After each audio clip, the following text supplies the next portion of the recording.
with those who have agreed to do business with us. We are 188 in number because of that promise. Because we promised to Ghanaians that we will make it only 60. Mr. Speaker, so it is wrong for anybody on this other side, led by their leader, to keep alluding to the size of the number of ministers and the question of appointments in this chamber. I want to place it on record that this side is satisfied. We have no issue with not being made ministers. Indeed, several people have called me and said, no, the leader of government business and the majority leader should be a ministerial appointment. I want to say here and place on record that I don't want to be a minister. I don't see how being a minister changes the role of a leader of government business. A leader of government business is a leader of government business. You will sit in cabinet, you will listen to the debate in cabinet, so that when you come here, you can communicate the decisions of cabinet effectively. You can lead the house to debate the position. So we are not worried about not being ministers. We are not. We are content. Yesterday I was in cabinet. What is the difference? What difference does it make? What difference does it make? So, Mr. Speaker, let this debate about number of ministers end today. Let it end today. When I go to respond to your issues, I will address all the questions being asked. But he should first withdraw the statement or expunge from the record the statement that members on this side are frustrated. I mean, leader, I don't think that one calls for.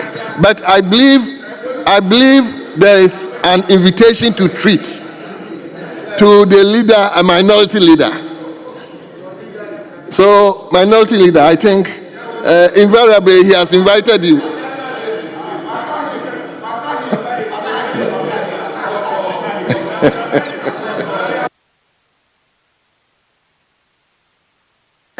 Yes, minority leader, let's hear you. Mr. Speaker, the chief whip of the mighty minority has some few matters to raise, and I've noticed that some of my colleagues also have some issues to raise. The majority leader has indeed extended an invitation, and that invitation shall be attended to at the right and appropriate time. Suffice to state that behind him is massive frustration. Honorable members, please, whatever comment you want to make should relate to the business statement. We don't. Mr. Speaker, most respectfully, two speakers of this House have ruled on matters that come up at business statement comments. Mr. Speaker, the Right Honorable Michael Quay said that business statement and comments arising thereto are always allowed. Mr. Bagbin, Right Honorable Speaker Bagbin, re-echoed that position. And our friends, the NDC, the minority aid parliament, as they were. You were in minority. By the grace of God, you are now in majority. Led by the chief whip. Roxanne Kwame Eche de Fiamepo, who was in the middle bench at the time, led that charge. When, Mr. Speaker, on Fridays, they will spend time to raise all issues. Oh, he's smiling.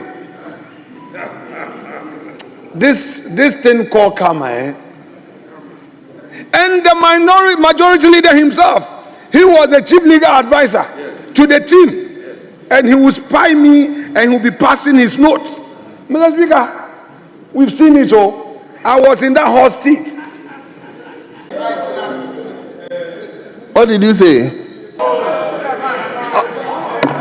Honorable members,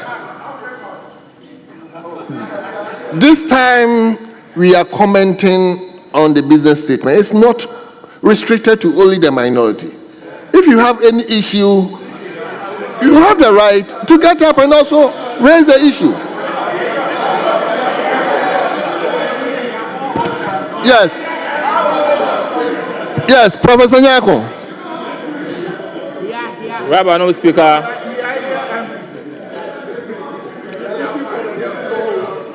Mr. Speaker, I thank you for indulging me to make some few observations.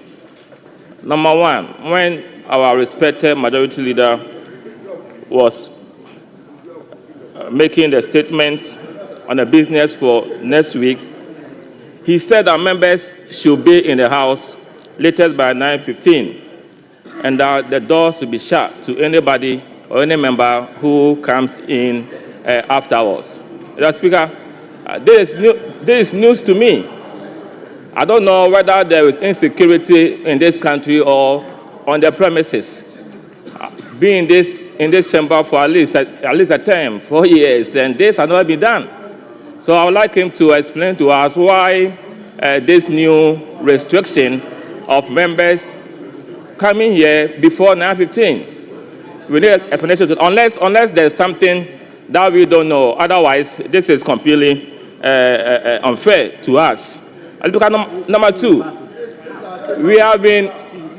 It has been in the news on Tuesday that the Minister for Communications, Digital Technology and Innovation has mandated the National Communications Authority to take steps to suspend the licenses of 6 media houses, and one of them, the 7th one, has been shut down. Mr. Speaker, I find this directive to be completely unacceptable because if you read the Electronic Communications Act 2008, if you indulge me, Section 13(3), and I read, where the authority decides to suspend or revoke a license or authorization, the authority shall... Honorable Professor Nyako, I'm not cutting it short. This is an issue. You can bring the minister here to respond. So I think you have the tool. You have the tool to bring the minister here, either on an urgent question or by a statement. So I find it a bit difficult, I must confess. It's like my brother Yabuama, the issue he raised.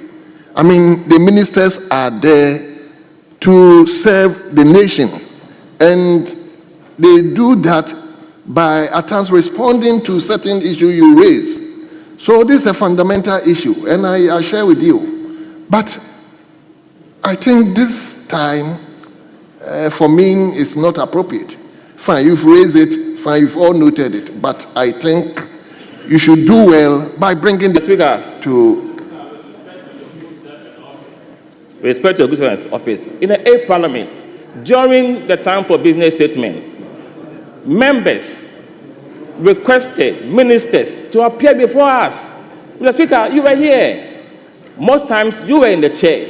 And this was done where our colleagues on Fridays requested that ministers appear before the House to respond to some of these issues. So it's not new. I'm not doing something new. So by what you are doing, what do you seek to achieve with this? My point is that there is tension out there. Yes. That's what I'm saying. And I'm saying that we need a minister to be here, to be invited to be here, to let us know the rationale behind the decision that is taken. So how are you going to invite the minister? Through your good self. To your good self. To your good self to do that. To your good self. Prof, I know you are experienced, and we should know how to bring the minister here. Right? So I'm giving you a clue. Please file an urgent question so that it will immediately be dispatched to the minister to come. My next observation, I yield to your judgment, because I want to put on record that this is not the first time such a request is being made, but I yield to you because of your experience. My other and last issue has to do on item C, statements. I remember yesterday or the day before, you did say that statements should be of a maximum length of 2 pages. But I also think that statements are important for us and also for future references in terms of research. That is why I'm pleading with us that we need to encourage the writing of statements grounded in research. What we can do is that we can, as we do it when we are laying reports, that the report should be captured in its entirety whilst we read certain portions of the report. So I respectfully request that limiting statement to only 2 pages wouldn't help us. We can't do meaningful research to guide us into the future. Otherwise, we are suggesting that we are just making fun of statements. But you spend time to do thorough research.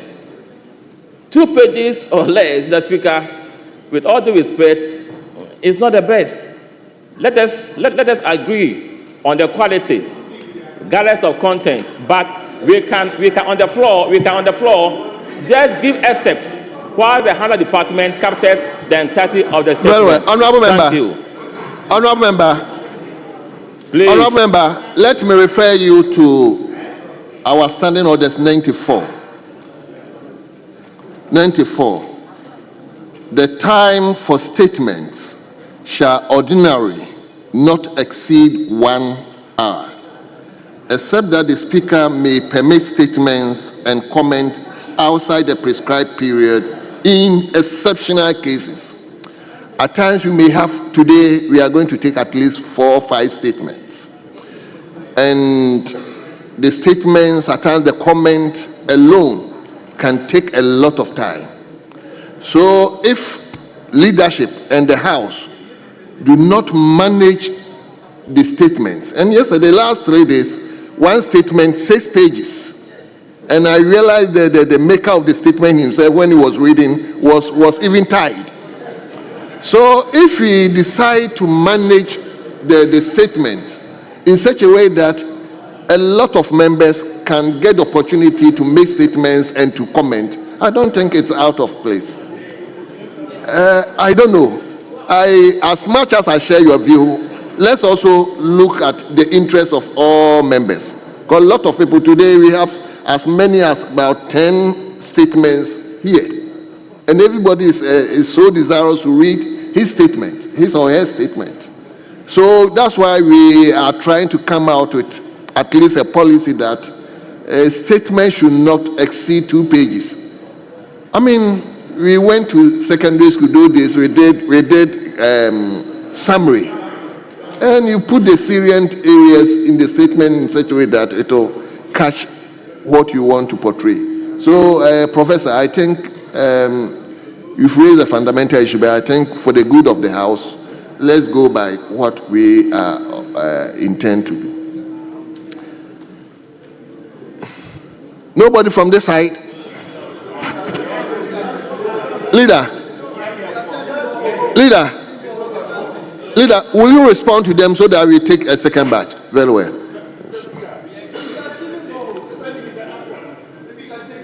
You can add some responses to it. Honorable members, please, a lot of issues have been raised. Let the leader respond to them. You take another batch of comments, then he comes back. So, leader, the floor is yours now. Yeah, Mr. Speaker,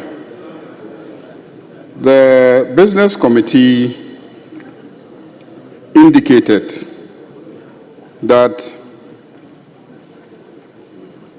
some questions have been scheduled for the week, 21 oral and 2 urgent questions. Some of the matters that honorable members are raising can be the subject of urgent questions. You can ask urgent questions. That's why the Business Committee has programmed question time. So you can ask urgent questions of the ministers. And once the Speaker admits them as urgent questions, he can get the ministers here to answer those questions. The issue of committees, yes. Mr. Speaker, as you know, the Committee of Selection has been formed already, and that committee is the Speaker's committee.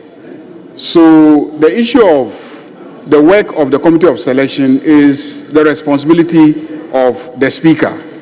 So we will convey your concerns about the timing of the composition of committees to the Right Honorable Speaker. I think that your concerns are legitimate, that we should speed up the process and have the committees inaugurated or established early so that they can assist with the business of the House. But on the question of the claim that we have violated the Constitution, you can see that the Constitution in Article 103 says that the Standing Committee shall be appointed at the first meeting. But in the standing orders, there's an attempt to derogate from that and to impose specific timelines. But if you read the Justice Abdullahi case, you will know that if the Constitution is very clear on a matter and you go in your standing orders and you place restrictions on that matter, it's very easy for anyone to declare those provisions as being inconsistent with the provisions of the Constitution. So far as I am concerned, the Constitution says first meeting, and we are still in the first meeting of Parliament.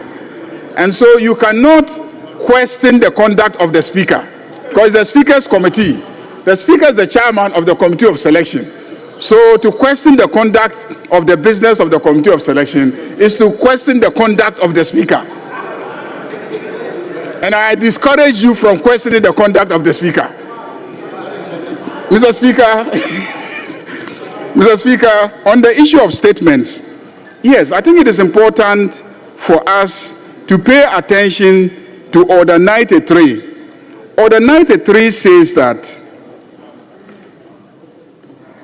by the indulgence of the House and leave of the Speaker, a member may explain a matter of personal nature, or a statement on a matter of urgent public importance. So there are two things that your statement must cover: personal matter, urgent public nature. Why would you spend 6 pages explaining a matter of urgent public nature? Or why would you use 6 pages to explain a personal matter? So let's be guided by what statements are about. They are about personal matters, and in Canadian Parliament, I'm told, you cannot exceed 1 page. In some jurisdictions, they just give you a few minutes to make those statements, so that as many statements as possible can be taken on a day. And so we are trying to streamline these matters and insist that be brief about it, because if it's an urgent public matter, you don't need 6 pages to tell us what an urgent public matter is. Or if it's a personal matter concerning your constituency, you don't need 6 pages. If you have a thesis you want to give to us to study, you can give us a statement and attach the thesis and refer us to the thesis to go and read later on. So I can understand the interest of professors in writing thesis. And so if you have a thesis you want to share with us, you can bring us the 2-page statement and then refer us to your thesis, and then beg that your thesis should be captured as part of the Hansard of the House. Mr. Speaker, I think that these are the two critical issues that have been raised by the committee members. But people should know that the business committee is made up of representation from both sides. So when the business committee is going for its meeting, you can always communicate to your members matters that you think should be part of the business. And they will raise it with us at the business committee meeting, and we'll program it. And then also program yourself to ask questions. And then also use the opportunity to make statements of some urgent public importance, such as the statement that he was going to make about the communication he was going to read about the energy situation may actually be a matter of urgent public importance. But it's not for business statement. You can come tomorrow morning, Tuesday morning, and then make an urgent statement. And we will discuss it. Yes, and this was the chair of the majority leader, and he always drew our attention to these issues as well. So thank you very much, Mr. Speaker. Thank you very much. So, Honorable, we take the last batch of questions. He left out one question that I asked. Prof, enough is enough. Let me give other members. Let me give other members opportunity, please. He forgot. Mr. Speaker, there was something about the time to be here and then the security arrangements. At all times, this has always been the security arrangements. It has always been the case that when the president is here, we have different security arrangements to take care of the presence of the president here, and then the vice president and the chief justice and others. And you know that somehow the drummers will be here, and then there will be restriction in terms of the movement in and out of the chamber. And we encourage all the time that MPs should come early, be seated, so that we start on time. And this is an arrangement that the clerk has always put in place. This is not the first time that these arrangements are being made. Thank you very much. Yes. 1, 2, 3, 4, 5. And afterwards, no, you have spoken. I wouldn't give. Yes. Mr. Speaker, thank you very much. I'm followed up on the security arrangements. So if we come on time, and we are supposed to be out for some nature call of, are we going to be allowed in?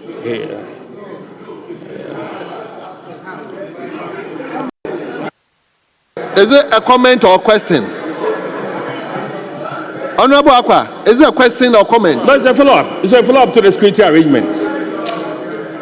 Well, a follow-up to the security arrangements. Leader.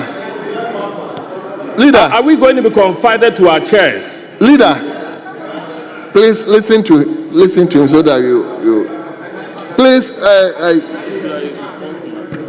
Majority Leader, I was asking that if we come in on time and we're supposed to attend to nature's call or move outside, are we going to be allowed in, or we are going to be confided to our chairs? Yes, Dr. Kabilu. Thank you very much, Mr. Speaker, for the opportunity. First, I would want to commend the Business Committee for capturing 3 of my several questions to be asked of different ministers, and I want to commend them highly for letting my questions find expression in the business statement for the ensuing week. Mr. Speaker, that's it. My second issue has to do with the response or a comment made by my senior brother and respected leader of the House, Honorable Mahama Ayarga. He announced to this House that he sat in cabinet. Mr. Speaker, the Constitution of the Republic, Article 76, states, there shall be, with your indulgence, I'll read, there shall be a cabinet which shall consist of the President, the Vice President, and not less than 10 and not more than 19 ministers of state. Mr. Speaker, the Honorable Majority Leader is not a minister of state. He will need to be appointed as a minister responsible for parliamentary business to have the local standing to be in cabinet. Mr. Speaker, My brother is just drawing our attention to a clear violation of the Constitution. Unless he was there as an observer. If he was there as an observer, Mr. Speaker, then he should communicate it as such. If he was a member of cabinet, then it's a violation of the Constitution, Mr. Speaker, and he has to be drawn to the Mr. Speaker. Yes, Lawyer Anthony Mier. Thank you, Mr. Speaker. I wish to draw the attention of this House to a very pertinent issue that has been lingering for some time now. To the best of my knowledge, I believe parliamentarians represent the concerns, the views, and the interests of our constituents. This House should hold 276 members, if I'm not mistaken. If you look at the gazetted members, you would realize that you have only 275 members therein. Ablekuma North is outstanding. Time without number, members from our section have drawn the attention of leaders responsible for elections, leaders responsible for security, to this very issue, to make every effort to finish the counting for declaration to be made, so that the good people of Ablekuma North could also have their representation here in this House. Technically speaking, the people of Ablekuma North are being disenfranchised as a result of the fact that people who are responsible for the election, for declaration of election, are refusing to perform their duty. I believe that this is very serious, and we need a solution, a one-time solution to this problem. Thank you very much. Yes. Yes. Yes. Mr. Speaker, thank you very much for this opportunity. I'm just going to add to the issue my brother have raised, the honorable member raised. If you look at this issue of Ablekuma North, you realize that on the 24th of January, my big brother, the honorable majority leader, said that he was going to follow. He promised that he was going to follow up and brief the House later. Mr. Speaker, But he has done that. Yes, he said that. He said But he has briefed the House. No, he hasn't briefed the House, Mr. Speaker. He said he will come again and brief the House about the issue on the 24th. Mr. Speaker, today is 21st of February. Almost 1 month. And the president is coming to brief the House. Almost 1 month. The majority leader has not briefed the House. And the president, thank you. The president will be in the House to brief of the State of the Nation address. And I think this issue has to be updated, and we need to get a member of parliament for Ablekuma North before the president address the nation. Thank you. The last person, member for Tafo.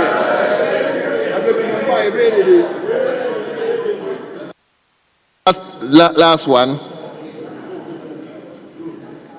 Thank you very much, Right Honorable Speaker. Let me first and foremost commend the majority leader for the business statement, except to say that I filed about 4 questions. Interestingly, when I was checking the number 2, or item number 2, I was thinking that I will find Minister for Defense there. To convince myself that it was not a mistake, I went through the questions itself, and I realized that one important question that I filed, which is bordering on security in terms of the Minister of Defense superintending over the armed forces, that question has not been captured yet. And so I wanted the majority leader to take note of that question that I filed. I filed 4 of them, but 3 of them has been captured here. Yes, I'm it could be, grateful it to could be him, that but the question was not the rest will have to admitted. be captured. Thank you so much. I'm saying it could be that question was not admitted. I'm saying it could be that question was not admitted. So, yes, let me come to you. I want to close this session. Speaker. Yeah, let me listen to you. Yes, Speaker, a few observations. First of all, Majority Leader related to security arrangement, which I find important. However, I know the practice has been the fine details often is communicated through the whips, and same is ferried to colleagues on our respective platforms. So, because the details of it cannot be put out, this is about security matters. So I want to encourage the leader to take notice of that. I think about a fortnight ago, we had a committee of the whole. Leader, if I have your attention. And some important matters were discussed in proper context. It's been a while. I want to respectfully suggest to the Leader of the House that these matters may have to be firmed up. Matters I cannot elucidate appropriately, as he knows. We need to come to some conclusion on these matters, which cannot be discussed at plenary, so that we can get the House appropriately prepared to receive His Excellency the President. These are very important matters, and the Leader of the House, I'm sure, understands. Speaker, I've looked at the business statement. You had earlier given directive that the Minister for Energy and Green Transition should appear on Tuesday. This is conspicuously missing in the statement, and I want to find out reasons why, because earlier on the Minister, I'm told, was here and had to leave for cabinet. And Speaker, you directed that we postpone the said engagement to Tuesday. That has not found expression in the statement. I'm sure it's an oversight if the leader can take good notice. We also, Speaker, a matter raised by the Honorable Kabiru, Dr. Kabiru, on the imposition of curfew at Wale Wale and its environs. I know colleagues are also concerned. There are a number of constituencies who are concerned.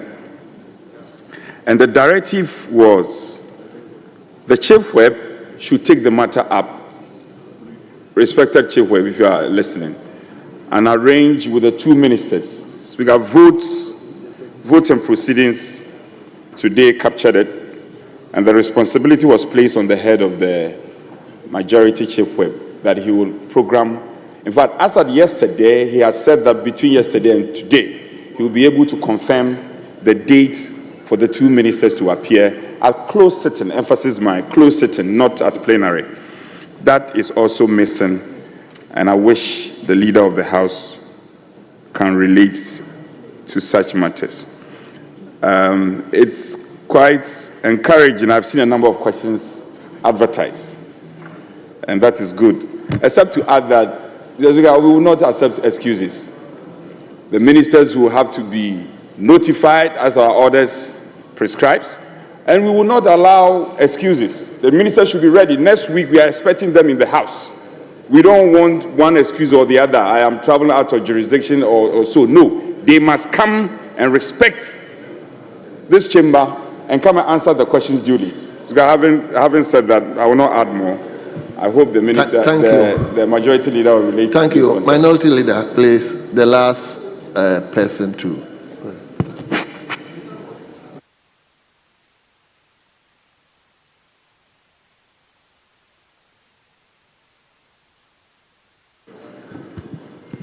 Mr. Speaker, thank you for the treasure space given me to make my own comments on the business statement ably presented by the leader of the House.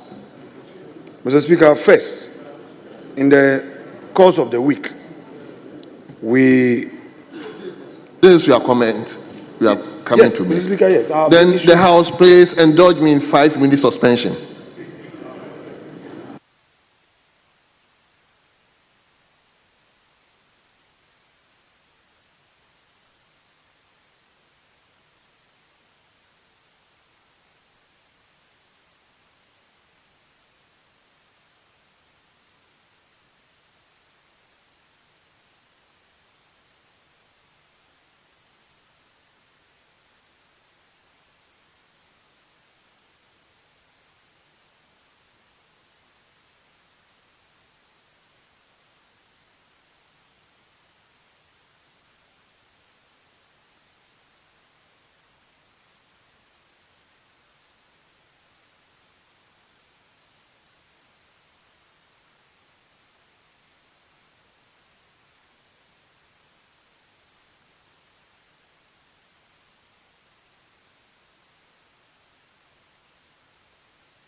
Mr. Speaker.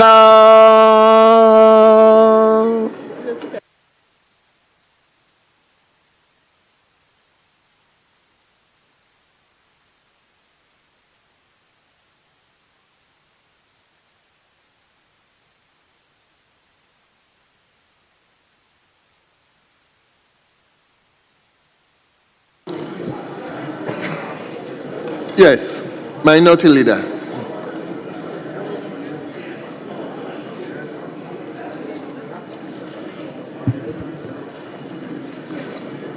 Mr. Speaker, again, let me thank the Leader of the House for presenting the business statement. Mr. Speaker, I have some few additional comments to make. I believe that these comments, if the Leader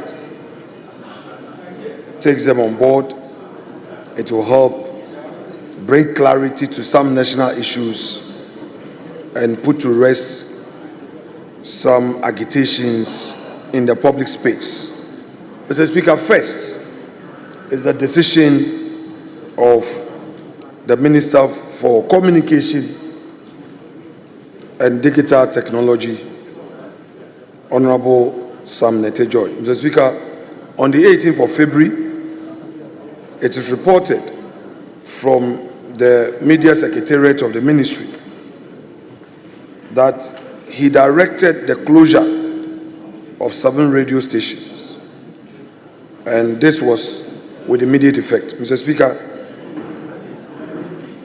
in my view, the National Media Commission is the body responsible for making certain determinations and making recommendations as to the conduct of some of these frequencies, radio stations in our country. I find it very strange that the minister would issue such a directive. I will therefore, Mr. Speaker, based on these concerns, pray that the Leader of Government Business indulges the House to invite the minister to come and brief the House on what resulted in his actions. Mr. Speaker, he is answerable to this House and not only to the President that appointed him.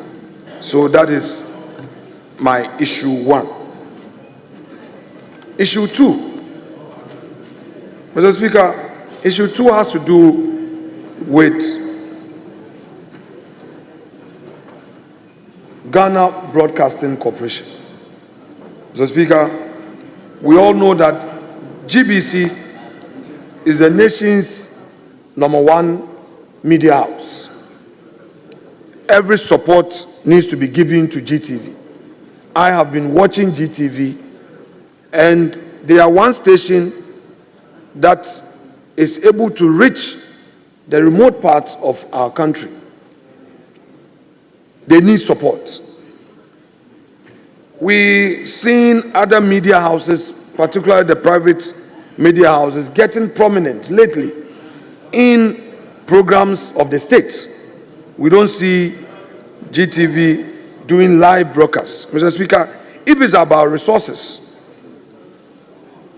I would again want the Minister of Government Business to program the Minister of Communication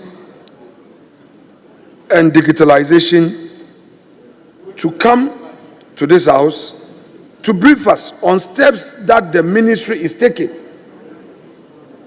to resource GBC. Mr. Speaker, they have very nice programs, especially their breakfast show, very educative. And if GBC does not get the support, they are likely to collapse. We don't want that to happen.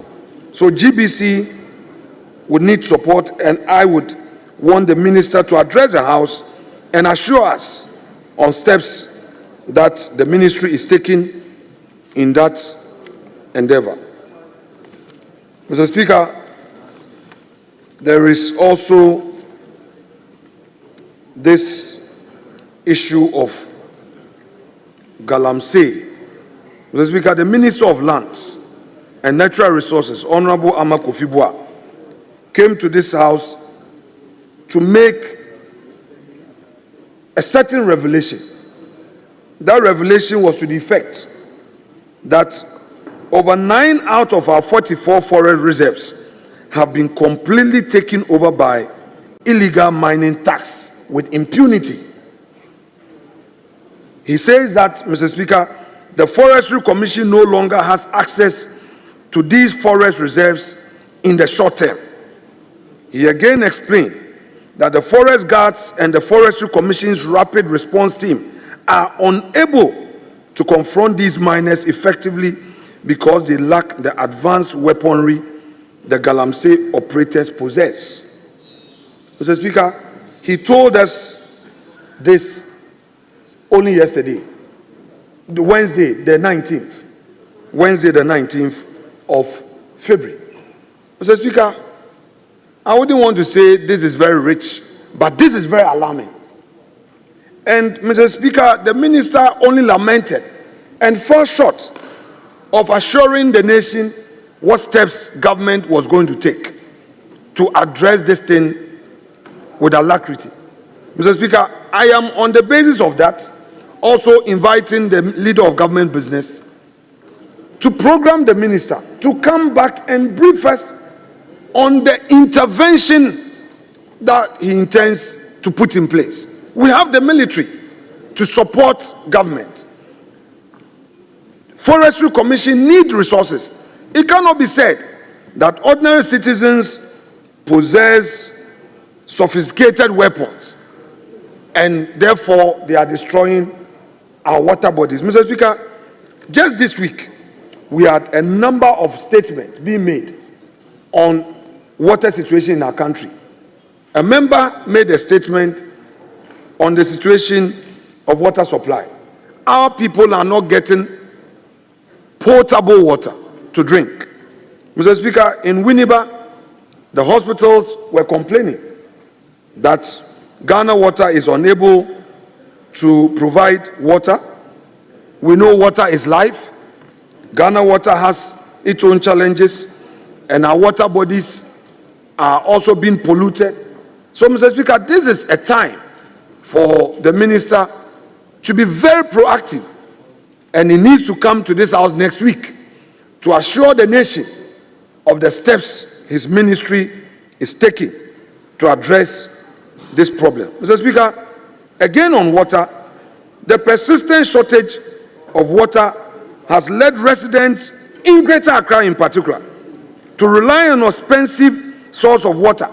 Mr. Speaker, we know how much water tankers cost, and people rely on sachet water and all. Mr. Speaker, these are serious matters, and we expect government to take action. Mr. Speaker, we have also been told by the leader of government business that His Excellency the President is going to be in this house next week, Thursday, as part of a constitutional imperative to present a message on the state of the nation. Mr. Speaker, Article 67 of the Constitution makes that provision. Well, we welcome the President, but whilst we patiently await the President, there are two issues I want the leader of government business to ferry to His Excellency the President at Jubilee. One, in the past, when His Excellency Nana Addo Dankwa Akufo-Addo had to come here on a similar constitutional exercise, he had to wait for several hours before entering the chamber. I hope that the leader of government business will put in place the necessary support systems to allow an early entry of the President into this chamber. It is his maiden entry into this house. He should ensure that all nagging issues are addressed, and he should ensure that the President is safely brought in and he does his work in peace. The leader of government business has a duty.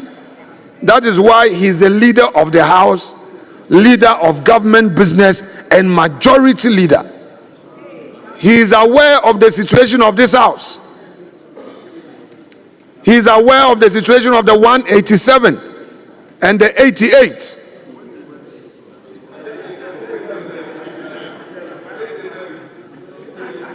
The leader of government business has a duty in communicating the concerns of this House to the President. My duty is to guarantee his peace in this House, but that will materially depend on the work of the majority leader. Mr. Speaker, I have told him what he is to do. I've been in that chair before and I know what it is. Mr. Speaker, the second issue. In 2017, public sector workers enjoyed 12.5% increment, 2018 11%, 2020 15%, 2021 there was a 4% plus interim premium of 15%, 2022 there was 15% COLA on base salary, 2023 30%, 2024 23% between January and June, and then the July to December was 25%. We have just had a paltry increment of 10%. The leader of government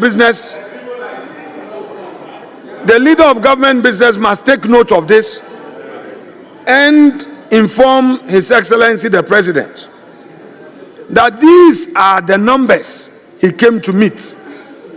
The ordinary Ghanaian worker has a higher expectation in this 133 24-hour research economy. They have a legitimate expectation that President Mahama will do, if cannot match it, he should do better. Mr. Speaker, the 10% is unacceptable.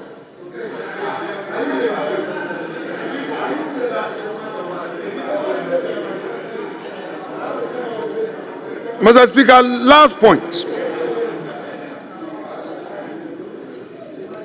The last point before I resume my seat.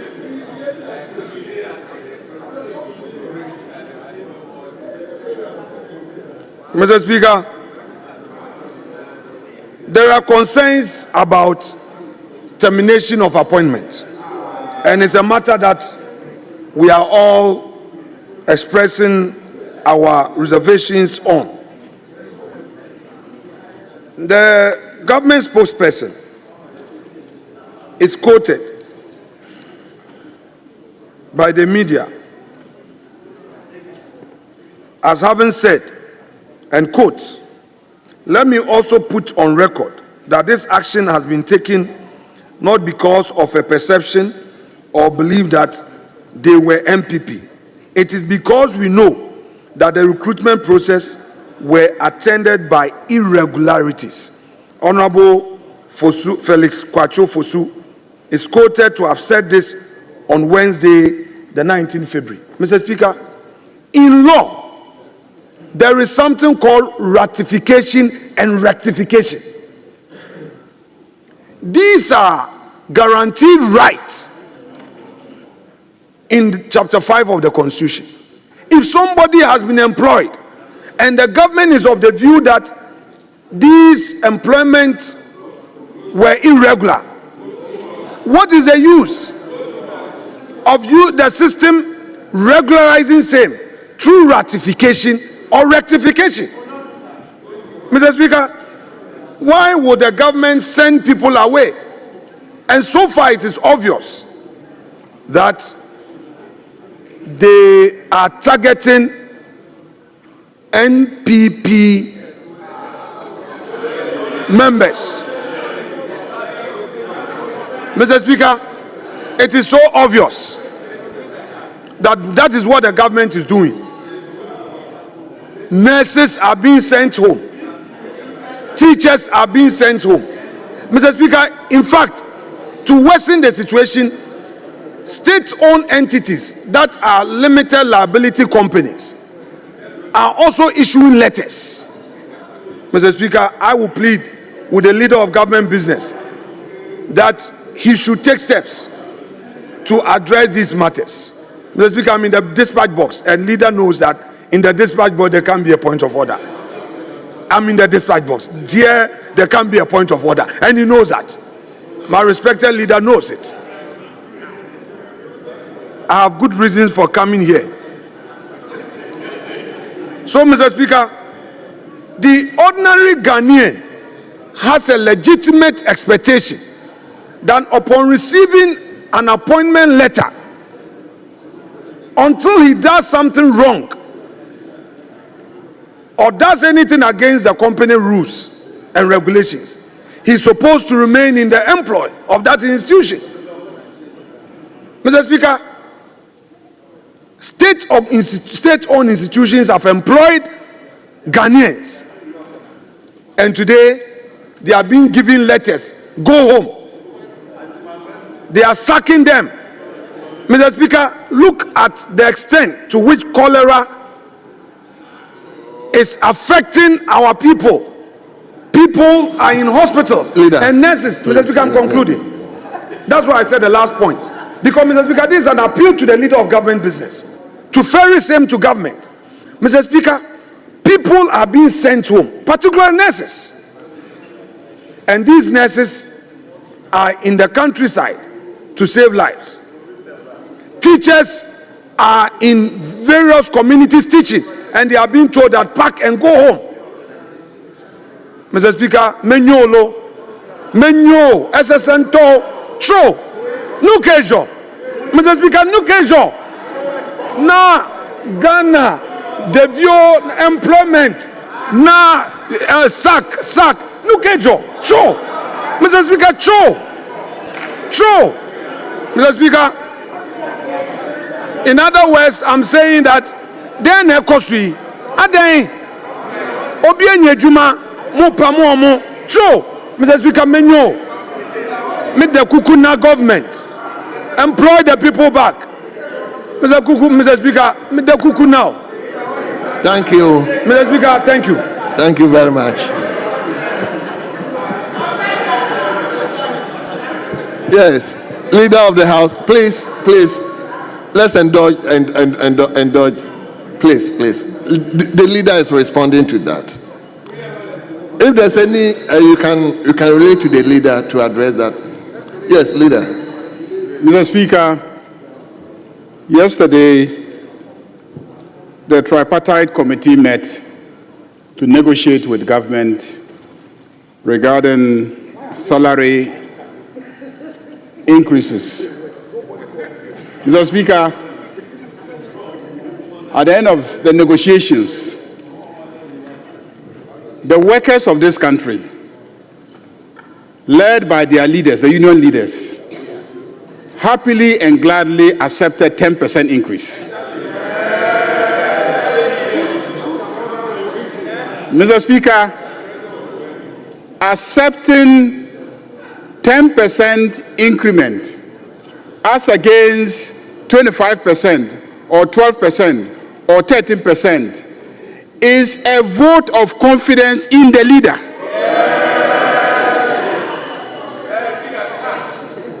Because they are confident that President John Dramani Mahama, when he collects the public money, taxes, he will not be flying aircraft and bathing in the air.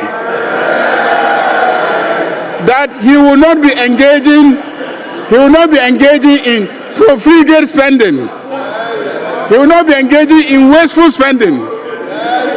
And because they are confident Leader, that President John Dramani Mahama is going to make good use of the public money. Leader, you're also going there. I hope you wouldn't toe the line. Mr. Speaker, he says that once you are standing here, you cannot be heckled. More or less. And yes. so you can stand here and take advantage and say whatever you want. So let me also say whatever I want. And so I am saying that the workers of this country accepted 10% as a vote of confidence in the NDC government. And Mr. Speaker, something wonderful happened. For a very long time, presidents have not been interested in the negotiations. But yesterday, His Excellency, President John Dramani Mahama, went there himself in solidarity with the workers of this country, because he identifies himself with the workers of this country. Mr. Speaker, that is why they accepted the 10%. They are confident that the President John Dramani Mahama will manage inflation better. And so if they take 10%, at the end of the year, the value of the 10% will remain the same. Mr. Speaker, the second issue about recruitments, I think we discussed the matter last week, and I made our transition team meetings. We called on government at that time not to carry out those recruitments. And we were told in the face that they will carry out the recruitments. And we made it clear to them that if you carry out the recruitments, we will reverse the recruitments. We said it. It was made known. It was public. And the reason is simple. You had created a difficult financial situation. And so the point is that when you are leaving office, you should be the last person to try and encumber the incoming government with bills that they may not be able to afford. And so we cautioned and you refused. And went ahead and did the recruitments. That is why this government is reversing those recruitments. Because we told you, we warned you, we cautioned you, we tried to stop you, and you refused, and you insisted, and you recruited. And we have no regrets reversing those recruitments. Mr. Speaker, on the issue of SONA, the arrangements, please. the arrangements have been made, and we are sure that His Excellency the President will come here and deliver his address without any hindrance. On the question of closure of radio stations, of course, this may be a matter of public importance, and any member can make a statement or ask an urgent question, and the ministers may be brought here to answer questions. On the issue of curfews, curfews are routinely imposed by the Minister of the Interior. If any member has an urgent question about a curfew or a statement about a curfew, such as what was made yesterday, you can make those statements. And I'm told, I was in the chamber yesterday, but I'm told that the Speaker indicated that the Ministers of Interior and Defense should be arranged to come and then brief the House on these curfews. And I believe that that will be done subject to the availability of the ministers. On the issue of the arrangement for the Minister for Energy and Green Transitions to come to this House, I'm told he came, but because he had to leave for cabinet, he couldn't address this House on the matters that we had referred to him. And so we'll reschedule the minister to come back. The Minority Chief Whip raised the issue of a meeting of the Committee of the Whole to further discuss matters relating to welfare of members of Parliament, so we can schedule one during the course of the week. On the issue of Ablekuma North, that has been severally raised, I just want to draw the attention of members to a number of constitutional provisions. First is Article 43 of the Constitution. And please pay attention. I need your attention. Article 43 says, there shall be an electoral commission. It is electoral commissions that organize elections. If you have a problem, go and see the electoral commission. Mr. Speaker, Article 46 also says, except as provided in this Constitution or in any other law not inconsistent with this Constitution, in the performance of its functions, the Electoral Commission shall not be subject to the direction or control of any person or authority. Except as provided by law. In the performance of its duties, no authority shall control or direct the Electoral Commission. So I only offer to go and ascertain facts and come and report facts to you. But I cannot direct the Electoral Commission to declare a result. It is not the business of this House to direct Electoral Commission to declare results of any constituency. Because under Article 46 of the Constitution, nobody should control or direct the affairs of the Electoral Commission, except by law. So if you go to court, you can get court orders, and then the Electoral Commission may conduct itself according to those court orders, but it's not for this House to be directing the Electoral Commission. So all the efforts that you are putting into intimidating the Electoral Commission, please cease and desist. Cease and desist. Don't attempt to intimidate the Electoral Commission from this chamber. Please. Now, let's go to the question of attending cabinet. And let me educate those who don't understand the business of how cabinet is managed. You have cabinet ministers, and then you have ministers who are not cabinet members, but who attend cabinet. And any other person may attend cabinet with the leave of the president. And when you take the minutes of cabinet, you will see that you have list of cabinet ministers, they are 19, and then all other ministers are not observers, in attendance. In attendance. Because the business of cabinet is just to advise the president. Cabinet doesn't take decisions. All these claim that cabinet has taken a decision. No, cabinet does not take decisions. Cabinet advises the president, and all decisions are decisions of the president. And so he can allow anybody into the meeting to assist him take any decision that he has to take. So that is the arrangement that we have, and I want to assure you that your own leader, I attend cabinet meetings. Nature's call.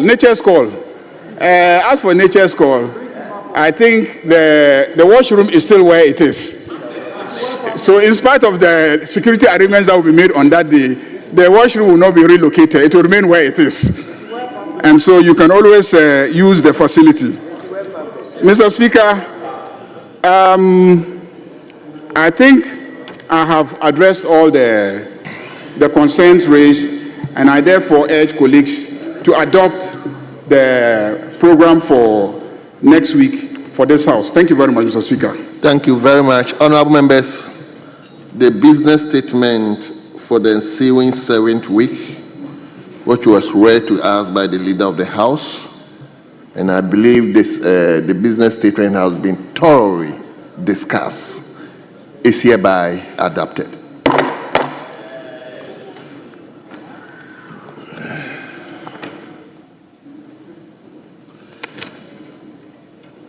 Yes, honorable members, we will turn to item 7, statements.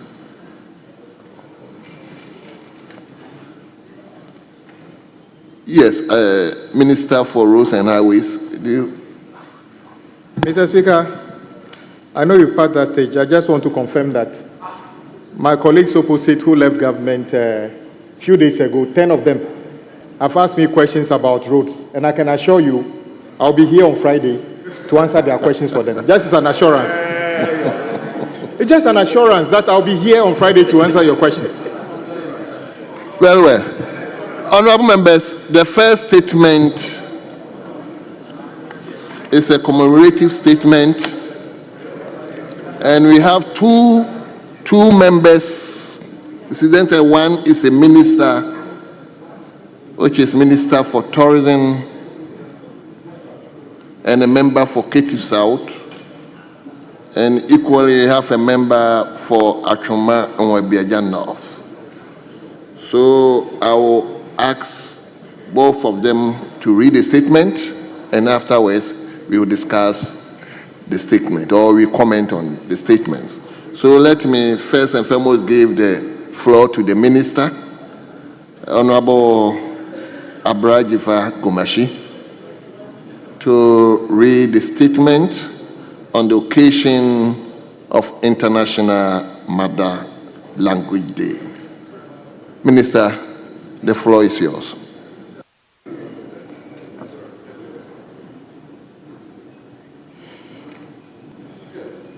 Is it? Where you had at conclave, you had also admitted a statement that stands in the name of the honorable member. Yes, I just mentioned. Oh, okay. That's it. I just mentioned. Yes. Honorable Minister, please, let's hear you. Mr. Speaker, thank you very much.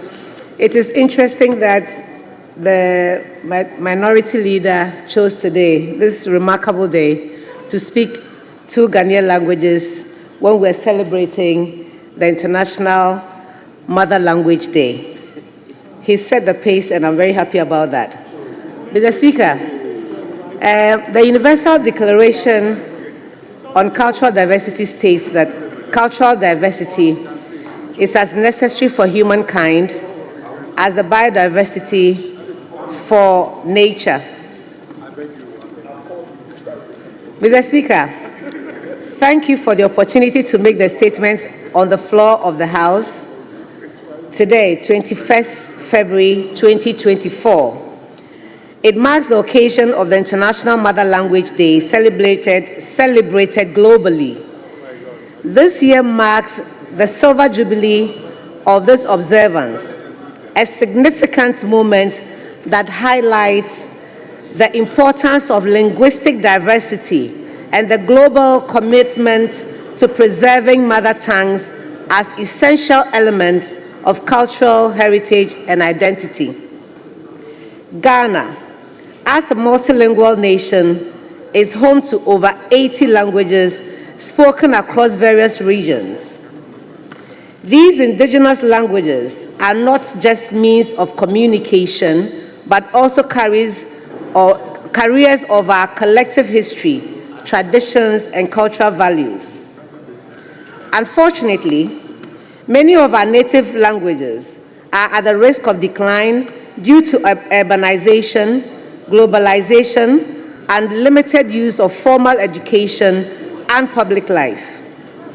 According to UNESCO, about 40% of the world's population lacks access to education in a language they understand, and Ghana is not exempt from this reality. The gradual erosion of our local languages threatens the very fabric of our identity and the intergenerational transmission of indigenous knowledge systems. Mr. Speaker, I wish to commend this House for its progressive discussions on the promotion of Ghanaian languages, particularly the landmark decision announced on the 15th of February 2024 prior to the former Second Deputy Minority Leader, Honorable Emmanuel Amakufebua's statement to integrate local languages into parliamentary proceedings in accordance with Order 63 of the Standing Orders.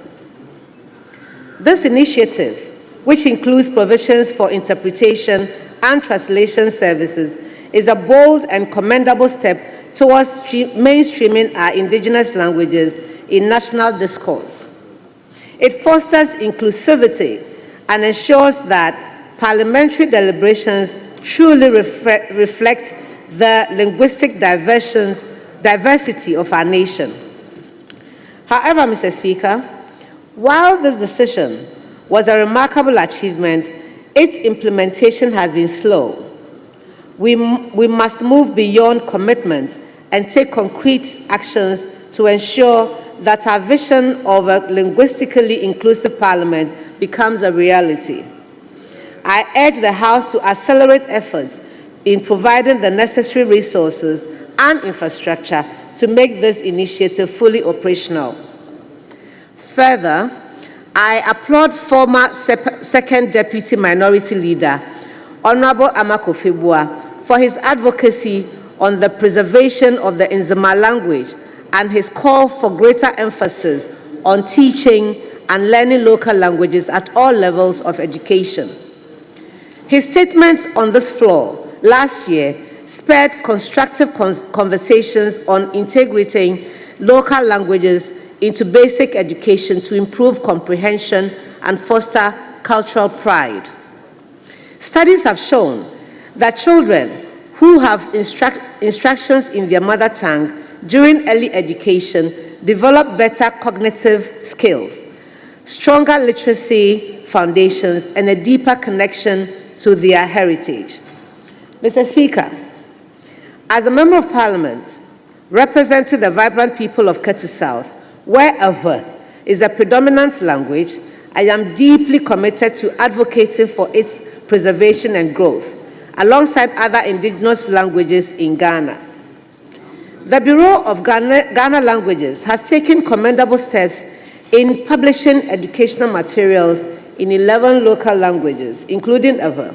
However, these efforts must be reinforced with tangible policy interventions, such as increasing the number of trained teachers proficient in local languages, equipping schools with the necessary teaching and learning materials, and ensuring the systematic integration of indigenous languages into the formal education curriculum. I therefore call on the Minister of Education and the Ghana Education Service to take concrete steps towards the implementation of recommendations made by this House, particularly the adoption of local languages as mediums of instruction at the basic education level. Adequate financial and logistical support must be provided to sustain this initiative, ensuring that our language policies are not merely symbolic, but yield practical outcomes in education and societal development. Mr. Speaker, this year's theme, Languages Matter, Silver Jubilee celebration of International Mother Language Day, is a timely reminder that our mother tongues are not just tools of communication, but reservoirs of knowledge, history, and cultural heritage.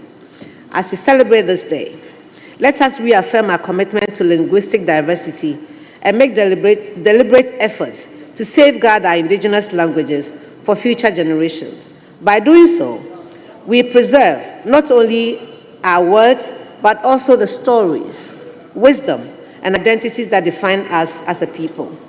Mr. Speaker, Nelson Mandela said, if you talk to a man in a language he understands, it goes to his head. If you talk to him in his language, that goes to his heart. Mr. Speaker, Ngugi wa Thiong'o also said that language is not just a means of communication, it is a carrier of culture, a reflection of the history and experiences of a people. Finally, Mr. Speaker, Maya Angelou also said, language is the blood of the soul, into which thoughts run and out of which they grow. Let us cherish and preserve our Ghanaian languages, for they are the essence of our humanity. Mr. Speaker, I thank you very much for your attention. Thank you very much. Let me, at this juncture, also invite Honorable Frank Yeboah, a member for Achoma Wabiaja North, to read similar statement on Mother Language Day. Yes, Honorable Member, you have the floor now. Thank you. Right Honorable Speaker, thank you for the opportunity to contribute to this important discussion on the occasion of the International Mother Language Day. This day, observed globally on February 21st, serves as a reminder of the urgent need to preserve and promote linguistic diversity. In Ghana, where we are blessed with over 80 indigenous languages, this occasion presents an opportunity to reaffirm our commitment to safeguarding our linguistic heritage for future generations. Mr. Speaker, language is not merely a tool for communication.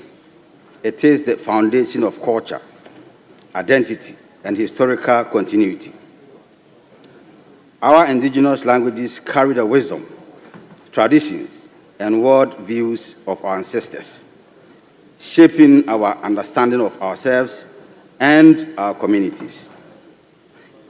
Yet, according to Ghana Statistical Services in 2023, many of these languages are under threat of extinction due to the pressures of urbanization, globalization, and the increasing dominance of English language in education and media.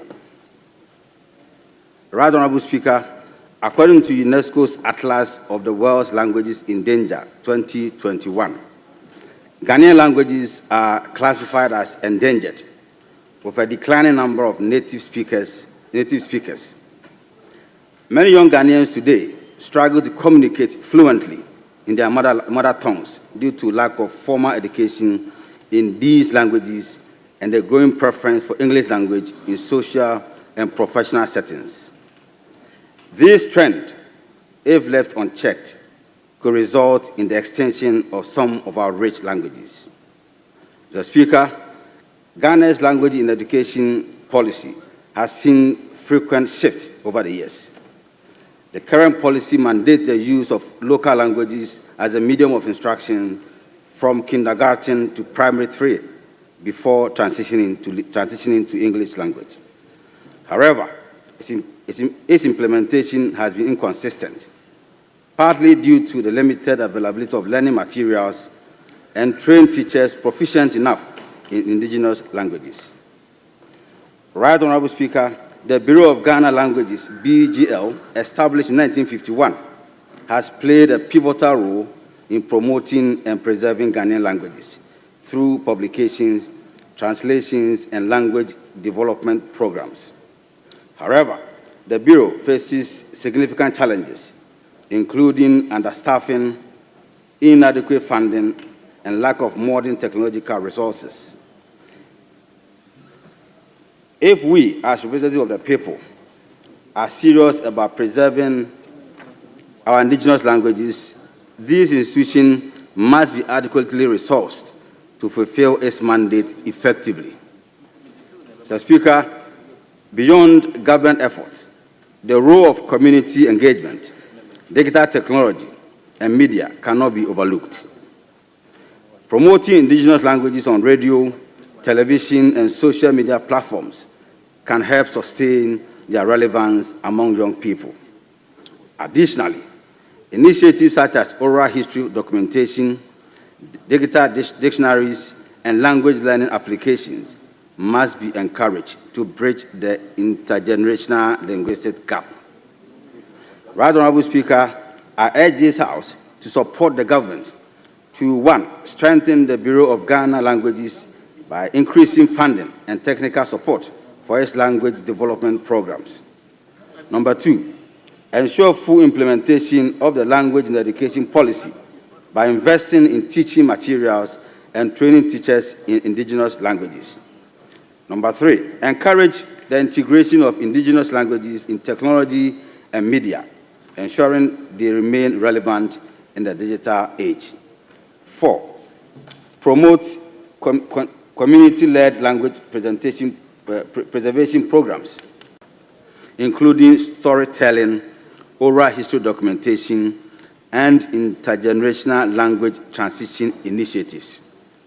Right Honorable Speaker, we cannot afford to lose our indigenous languages, for in them lies the heart and soul of our identity as Ghanaians. Let us act now to protect and promote them, ensuring that future generations inherit not just the words, but the history, values, and wisdom they carry. Right Honorable Speaker, I thank you once again for the opportunity. Thank you very much. Honorable members, we have 3 other statements, so indulge me to restrict the number of comments that we will be having on this. So we are going to have 2 from each side, and if possible, I may even decline the leadership. So, Honorable Member for Okle, let's start with you. Thank you, Mr. Speaker. Mr. Speaker, let me begin by commending the 2 makers of this statement in commemorating today's celebration of Mother Tongue. And particularly, I'm also happy that our Minister in charge of Tourism and Arts of Culture was also herself here to make this statement. Mr. Speaker, some of us have been promoters of our culture and tradition. And language is one of the first ambassadors that shows where you come from and who you are. Mr. Speaker, it is exciting to know that your mother language is written and spoken. And I come from Okre, who believes that we are one of the early settlers in Ghana. However, our language has never been written. And so it was exciting for me when the Bible Society of Ghana decided that they want to translate the language of Okre, translate the Bible into the language of Okre. And early this year, the first chapter of Mark was read. And you could tell the excitement and the understanding when students, very young people, were made to read the Bible in the Okre language.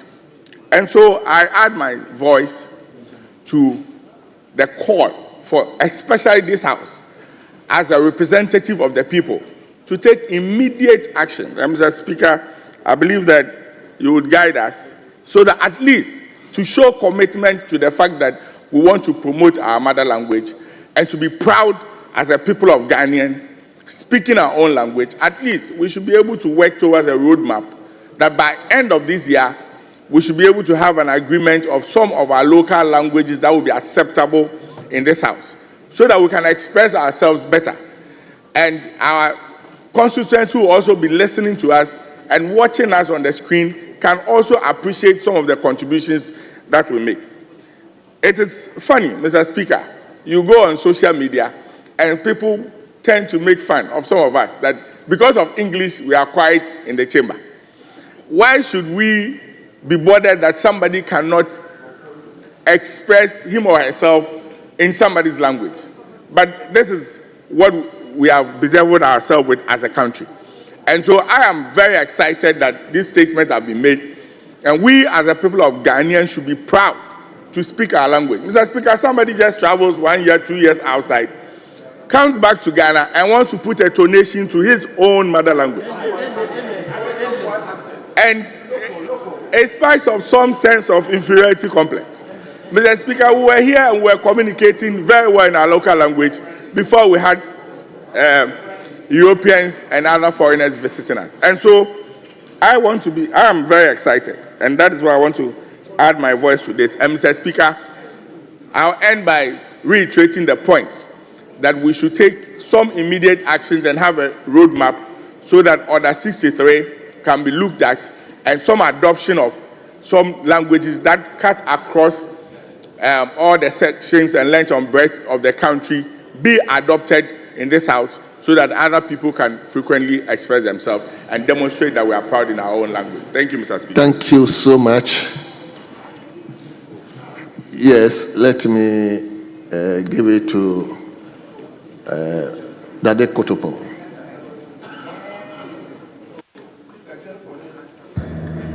Thank you, Mr. Speaker, for the opportunity.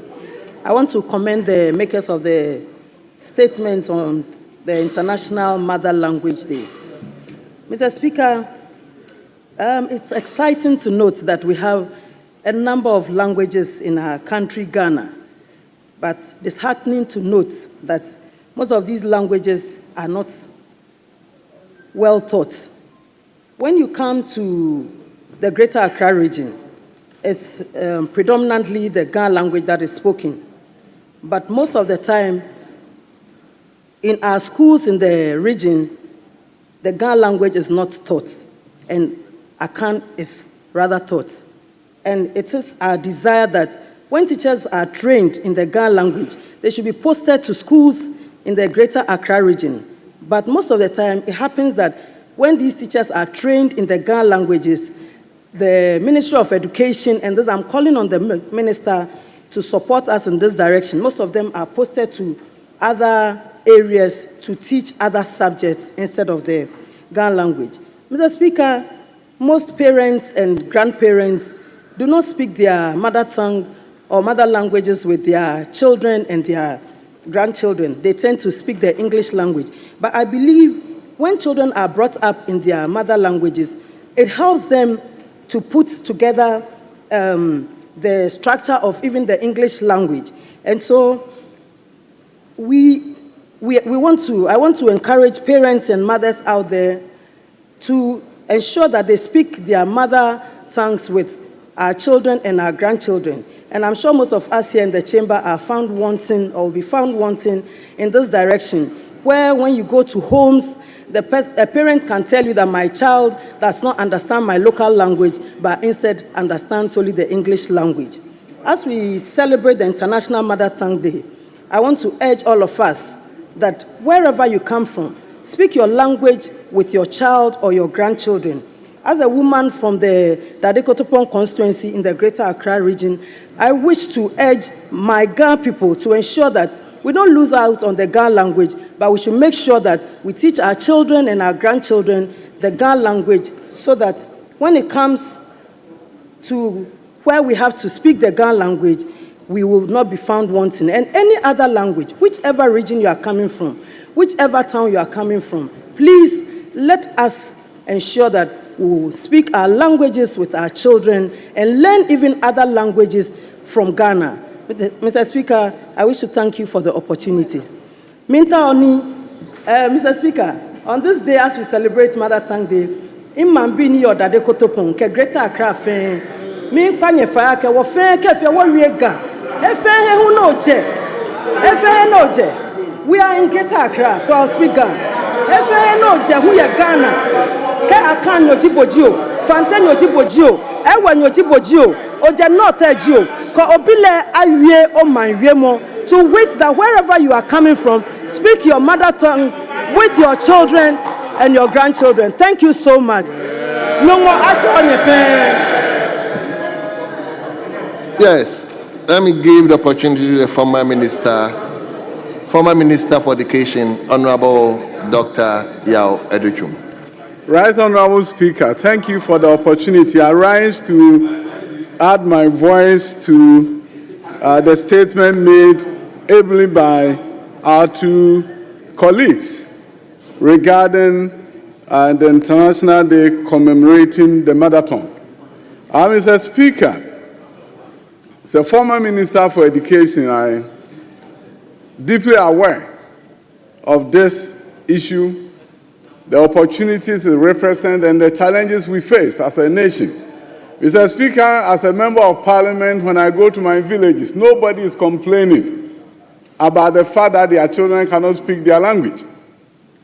When I visit Bonkoko in Bosomchi constituency, children are speaking their languages fluently. They don't have any issue, no concern. On the other hand, when you meet colleagues and you visit the homes of colleagues and you attempt to say a word in the local language to their children, that is when you realize we have a challenge. Because the child will look at you and have no clue of what you are talking about. But I don't think it's intentional. There's no parent who doesn't want their children to speak their language. But we have a challenge in this country. The lack of policy on second language acquisition, English language acquisition, then triggers this rush of parents sending their children to schools where they will only speak English, sending their children to private schools where the language of instruction will be English, because the mark of success of a student is measured by how well and eloquent they are in the English language. And how do you blame that parent? They are making investment in the future of their children, the law, academically. Mr. Speaker, when you go to countries like the United States of America, language, students are assessed annually to see if they are proficient in the English language. So parents feel comfortable speaking to their children in their mother tongue, knowing that their children are not going to be shortchanged in the education system. But if you look at what is going on here, at the Ministry of Education, where we have encouraged the use of the mother tongue and actually the official policy, what we realized was that the children cannot do fractions by primary 3 because there was not enough vocabulary in their local languages to teach fractions. But if they were in a private Ghanaian language and they are Ghanaian children, we have students graduating from universities, they're going to practice as medical doctors, and they cannot speak a Ghanaian language to be able to have a conversation with a patient who cannot speak English. So in our middle class homes, there's a challenge. And unless we have an English language acquisition policy in our schools that can assure the parents that irrespective of the fact that your children is being taught in your local language, you can still master English. So there's no cause for alarm. Your child's future will not be at risk, given what the speaker spoke about, the two speakers eloquently stated. A number of benefits come when you can speak two languages. So, Mr. Speaker, as we commemorate this day and as we look for the way forward, I think our education system should look at English language acquisition policy where parents will be assured that even if your child is taught in your local, your mother tongue, up to primary 3, we can assure you that they will still master the English language and they will not be left behind. When that assurance is given and we have a well thought out policy for English, talking to their children in Ghana, in Chi, it's not something that will make them fall behind.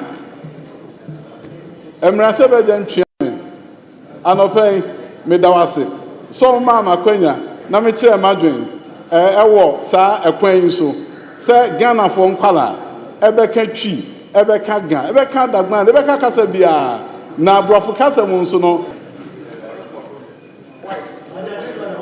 Chairpony. Thank you, Mr. Speaker. I rise to add my voice to the statement. Mr. Speaker, the problem with our, the reason why people are shying away from speaking the local language is because people in Africa and that of Ghana, we are mostly have the perception that somebody accurately speaking the English language is a measure of intelligence, which is not the case. People think because of inferiority complex and they believe that once the child grows up and pick up and able to speak the language, the English, grammatically correct, that child is going to be a smart and intelligent child. In Ghana today, you go to schools and in the classroom when children are speaking the local language, the teacher tends to discipline that child, saying it is a vernacular. It's not allowed. Only English here. These are the things that discourage our children from learning our mother tongue. We must do away with this kind of training from our homes, from our schools, and even in this chamber. When you interact with your colleagues and you try to learn he or her language, if you make a slight mistake, they tend to mock at you. But if you speak the English, the German, or French, you are considered as a very smart person. That is not acceptable at all. We must show that Africa and Ghana, we have our own language before the migration of the German, the French, the English to Africa. We might hold strongly to our dear language. You go to some families' homes, like the former Minister of Education said, when you greet them in their own language, they respond in English. When you try to interact with the kids in their own language, they respond in English. Meanwhile, the mother, the dad, they are from the same tribe or they speak the same language, but they don't speak the Ghanaian language to the children because they want to make sure that the children go out and speak the big grammar so that they know that my child is attending this school or that school. So, Mr. Speaker, we must do well as Ghanaians, we must do well as Africans to ensure that our mother tongue, I speak Chekosi. I'm here today to represent the good people of Tripoli, and I really, really appreciate them for giving me the mandate to represent them here. And I want to stand here to say, Mbisama o, Nja o, Mbwa o. Benmedusu, ama fama bafe kamba dina fena ni ambere ne abwanzama. Dike kerebe kwasu Ghana nuna mini mo fankum bidan fabukasu. Etienika wo kerba uba ameshi anufa nyeni. Neshi pankoma nye, neshi bimo ba nye, neshi Hausa. Mama yaka nasara sanga kare. Nasara ni kia kwashio. So ndamashi. Thank you so much. Honorable member, whatever you say, just say it in English for the Hansa to be able to capture. Okay, just to summarize, what I said is that I appreciate the good people of Chereponi for giving me the mandate to represent them. I also entreated them to teach our kids the local language, which is Anufo, the Konkomba language, the Bimoba, the Hausa language, the Fulani language. These are the language, the indigenous language in my constituency. So I entreat them to let the kids learn that language. That is the mother tongue. That is who we are. We are not Europeans. We are not Germans. We are not Americans. We are Ghanaians. We must learn our language. Thank you. Mr. Thank you very much. I'm looking at those who have not spoken. Yes, let me give it to for North Southwest. Honorable Dapa. Thank you, Mr. Speaker, for the opportunity. Then again, I commend the makers of this statement. In fact, we being Ghanaians, we've taken it in such a way that there is a prestige attached to speaking of English, Dutch, and many languages overseas. Now here is the case. To me, it's neither here nor there. So I may encourage, especially all languages over 46 or so, or 80 plus, that we should embark on it, so at least wherever we stand, we can express ourselves in our local languages. And then based on Order 93, I won't talk for long. Well, I want to say, Mikrom, I have one Southwest for Yansu Yabeka Yechi, Bray Bedru Abrochimem, and Nasa, or maybe I be room, ever we are self and Enina, Onyame, Onshiraye. So, honorable member, just to allow the Hansa to capture what you just said, just briefly state that one in English. I have one, Mikrom, I have one Southwest. Okay. I was just trying to greet the good people of Afuano Southwest constituency. Just to encourage them to speak the tree wherever they go. Even in America, Germany, France, wherever they found themselves, they should express the tree language. Thank you very much. I believe a lot of people are desirous. Let me give it to North, or can I call North?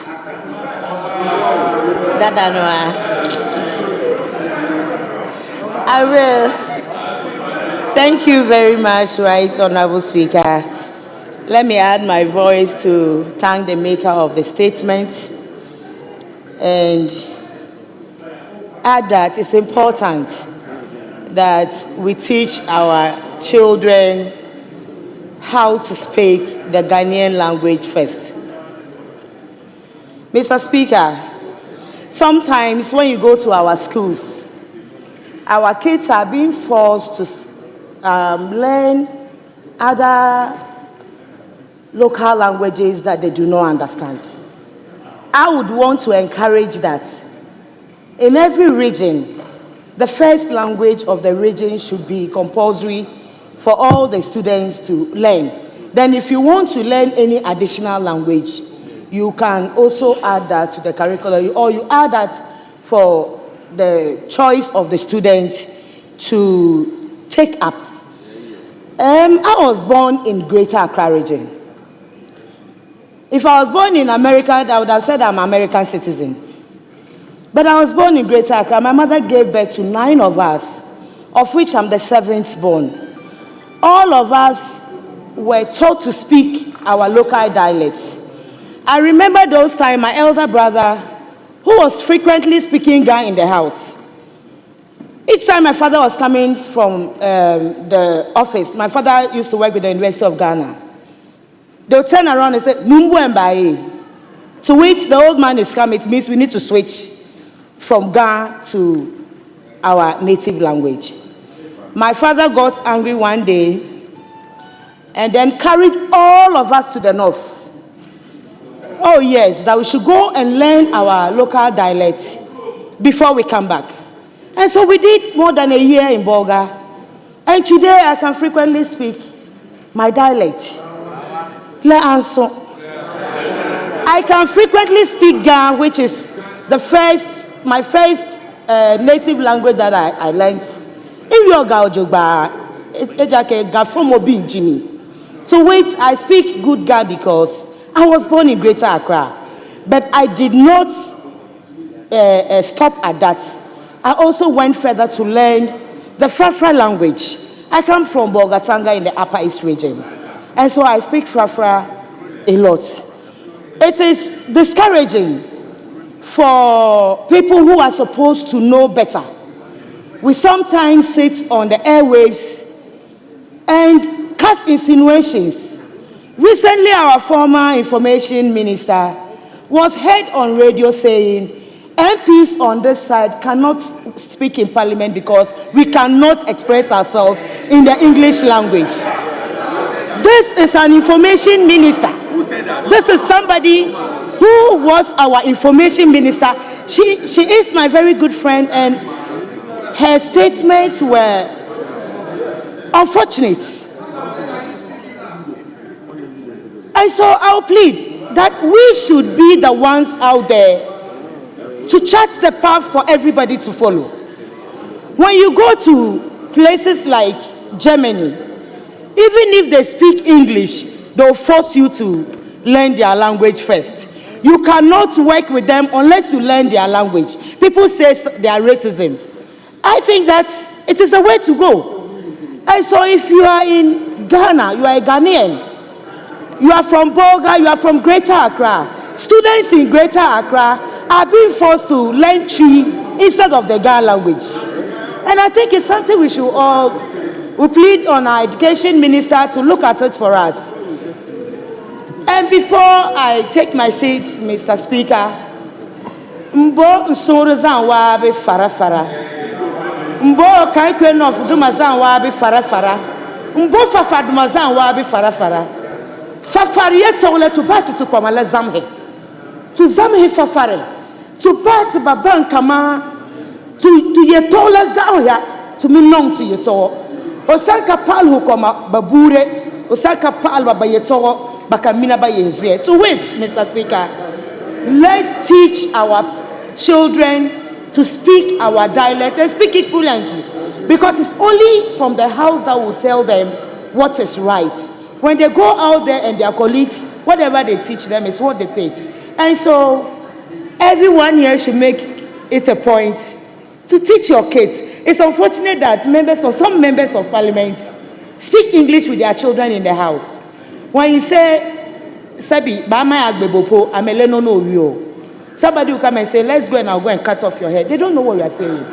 And so, please, I would like to thank the maker of the statement. Let's not just speak on the floor of Parliament. Let's take it out to our constituency and practices. Thank you very much, Mr. Speaker. Thank you very much. Honourable members, I said 2-2, but I think I've gone beyond that. I'm taking last one, and it's going to be very brief. No, Doctor, you have spoken. Let me give it to Colonel Damoa. But please be brief. Right, Honourable Speaker, thank you very much for giving me this opportunity to also add my voice to the celebration of the Mother Language Day. I also want to commend the two makers of that statement to which we are making contributions. Mr. Speaker, I'm a Bono. My local dialect is Bono. And I'm happy to announce to this House that just last Tuesday, 18 February 2025, a Bono tree project was launched in Sunyani. We have a Bono Man Institute, and attempts are being made to document and make it possible for pupils and students in Bono region to have Bono language as one of the languages used for exams and used for all purposes. They are trying to have Bono Bibles so that we can read in the Bono language. Now, the meeting at Sunyani last Tuesday had the theme language, our heritage and way of life.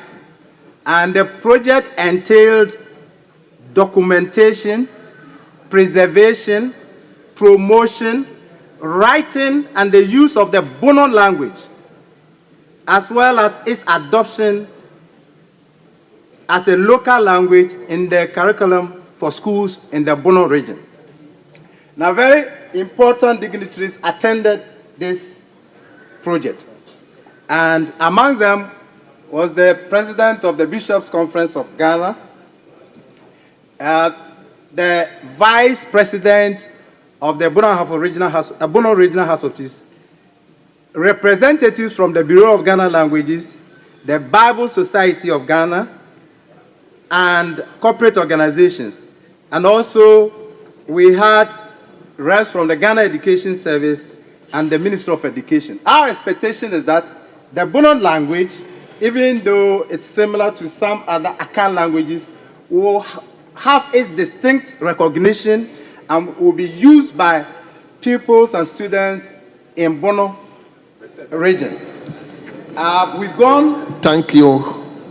Mr. Speaker, as you allowed others to speak in their local dialect, the people of Bono, since I'm the Lone Ranger for MPP in Bono, will want to hear me speak Bono in this house.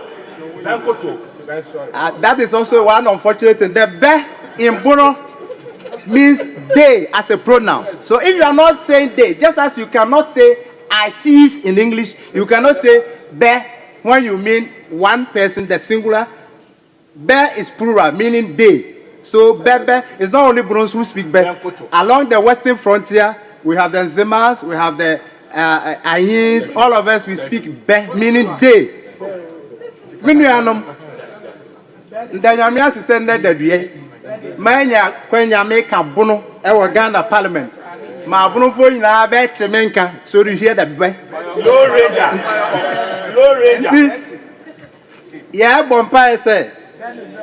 Nsese abe ye say ye nyina ye de Bono kasa ebe sua de ye de aka ne Bible ne ye de aye niema wo ye school abusuafo ho wo Bono mani ma ho wo sika ho wo afade a betima boa bi ye amfa ne ntoboa ne nimde na ye nhwe say ye kasa no ye ne beje ho ye de adijuma ama Ghana fo nyina ho say ampa ye so ye wo kasa bi.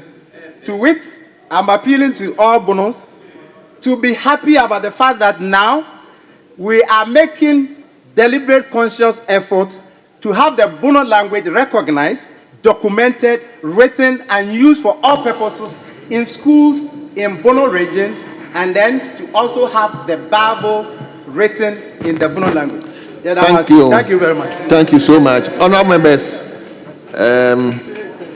let me give let me give it to the Minister for Education, who is actually in charge.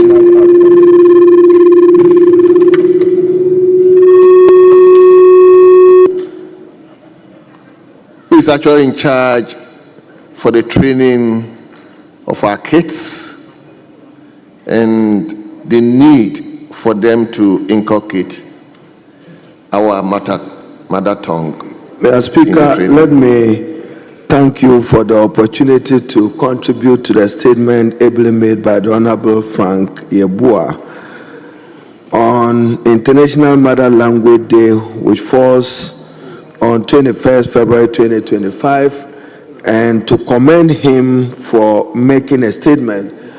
And Mr. Speaker, to begin with, as I listened to the debate of honorable members, I'm sure Mr. Speaker is not out of reach that one of these days you have to declare on the floor of this House a local language day, and every member of Parliament must be compelled to speak and debate in his own mother language as part of our collective quest to encourage the use of local language.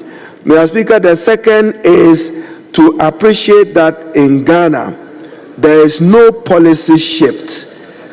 Policy mandates the use of local language as a medium of instruction from kindergarten to primary 3 before transition to English. The policy remains the same, but Mr. Speaker, there are difficulties. Apart from the Akan language, Ewe, Gaga, Dangwe, Gonja, Kasim, Dagari, and Dagbani, for many of the languages, there are only reading materials at the early grade. What the country needs is for our intellectuals to develop textbooks in local languages for its use in our basic education institutions. All the Ghanaian languages in Ghana have no textbooks. So if you say you want to encourage the teaching of a Ghanaian language, how are you going to do it? So, Mr. Speaker, we will, as government, be reviewing the curricula from pre-basic school to primary 6. And we will inculcate in it. I just recently announced that even the teaching of ethics and integrity, so that young people grow to know that they have a responsibility to their country, they must grow to be responsible citizens, they must grow to love their country. We are discussing how ethics and integrity will become an essential part of the training of young people. But Mr. Speaker, the problem we have at the Ministry of Education, and particularly Ghana Education Service, is the lack of Ghanaian language textbooks. We should encourage persons in academia to want to write in those languages. Mr. Speaker, let me conclude with my broken tree. When I was Minister for Labor and Employment, there was a day much remain said that they were going to go on strike. So I went to the Kuala Lumpur mortuary to engage. Both doctors were in strike. So Miko Drew Ho, I'll speak to you and I'll end in Dagbani. Miko Drew Ho no mo dwe say minti twi ana mo kasa minti ase omo si wo Haruna obetime owrem ha mo kotie mo tue yie na o Haruna obetime owrem ayaresa bia see government Ebola body I carry, AIDS body I carry, look at my pay fio as we got to wit and Mochirma was sharing with me his plight as a Ghanaian worker. He said, Haruna, Ebola body I carry, AIDS body I carry. Look at my pay.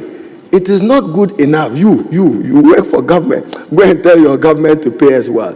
Little did he know that I could understand the particular language in which he was doing. Then in some other by-election, I saw some of our own colleagues speaking Twi and Ewe. They didn't know that my aide spoke fluent Ewe. But that one, I won't dare. Apart from Yahweh, so I can't risk anything again, Mr. Speaker. Also, Mr. Speaker, we should encourage the teaching of local languages. The socialization of a child is a shared responsibility between the parent and the teacher. So, Mr. Speaker, you can imagine a mother and a father. If you say the child should go and learn English, assuming the mother is illiterate, the father is illiterate, how is he going to begin learning English in school? Basic. So fundamental is that both teacher and parent need to work together for the upbringing of the child. And it necessarily must begin with the local language. So, Mr. Speaker, I want to thank him for bringing this UNESCO Day.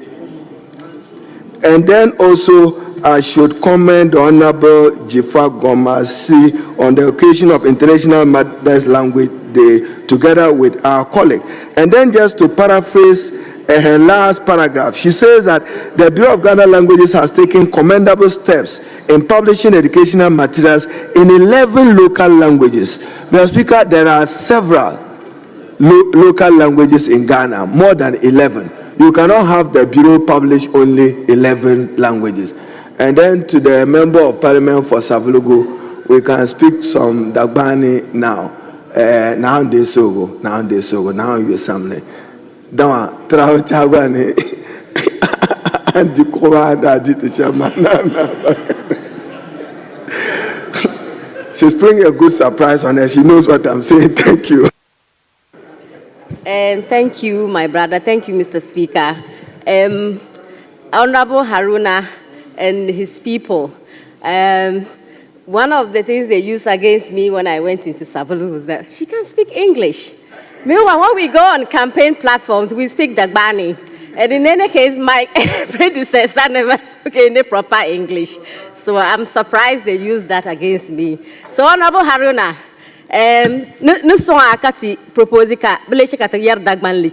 so that our next parliament, Hajia Fatahia Abdulaziz, will be back here. Thank you so much, Mr. Speaker. Thank you very much. Honourable members, you take the second statement, and the statement is coming, like I said, we have 3 more statements. The second one is coming from Honourable Member for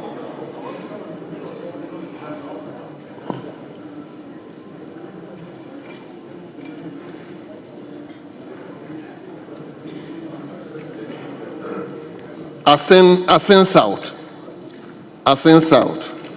Honorable Reverend Intim Fojo, and the topic is about deportation of Ghanaian citizens in the United States. So, Honorable, you have the floor now. But before then, may I indulge you to grant me another 5 minutes suspension.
Mr. Speaker.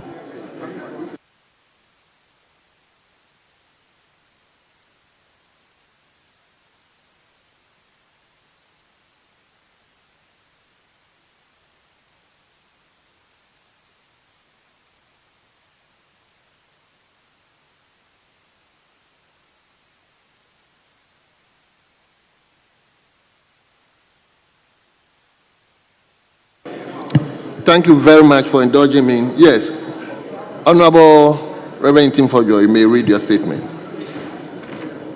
Thank you, Mr. Speaker.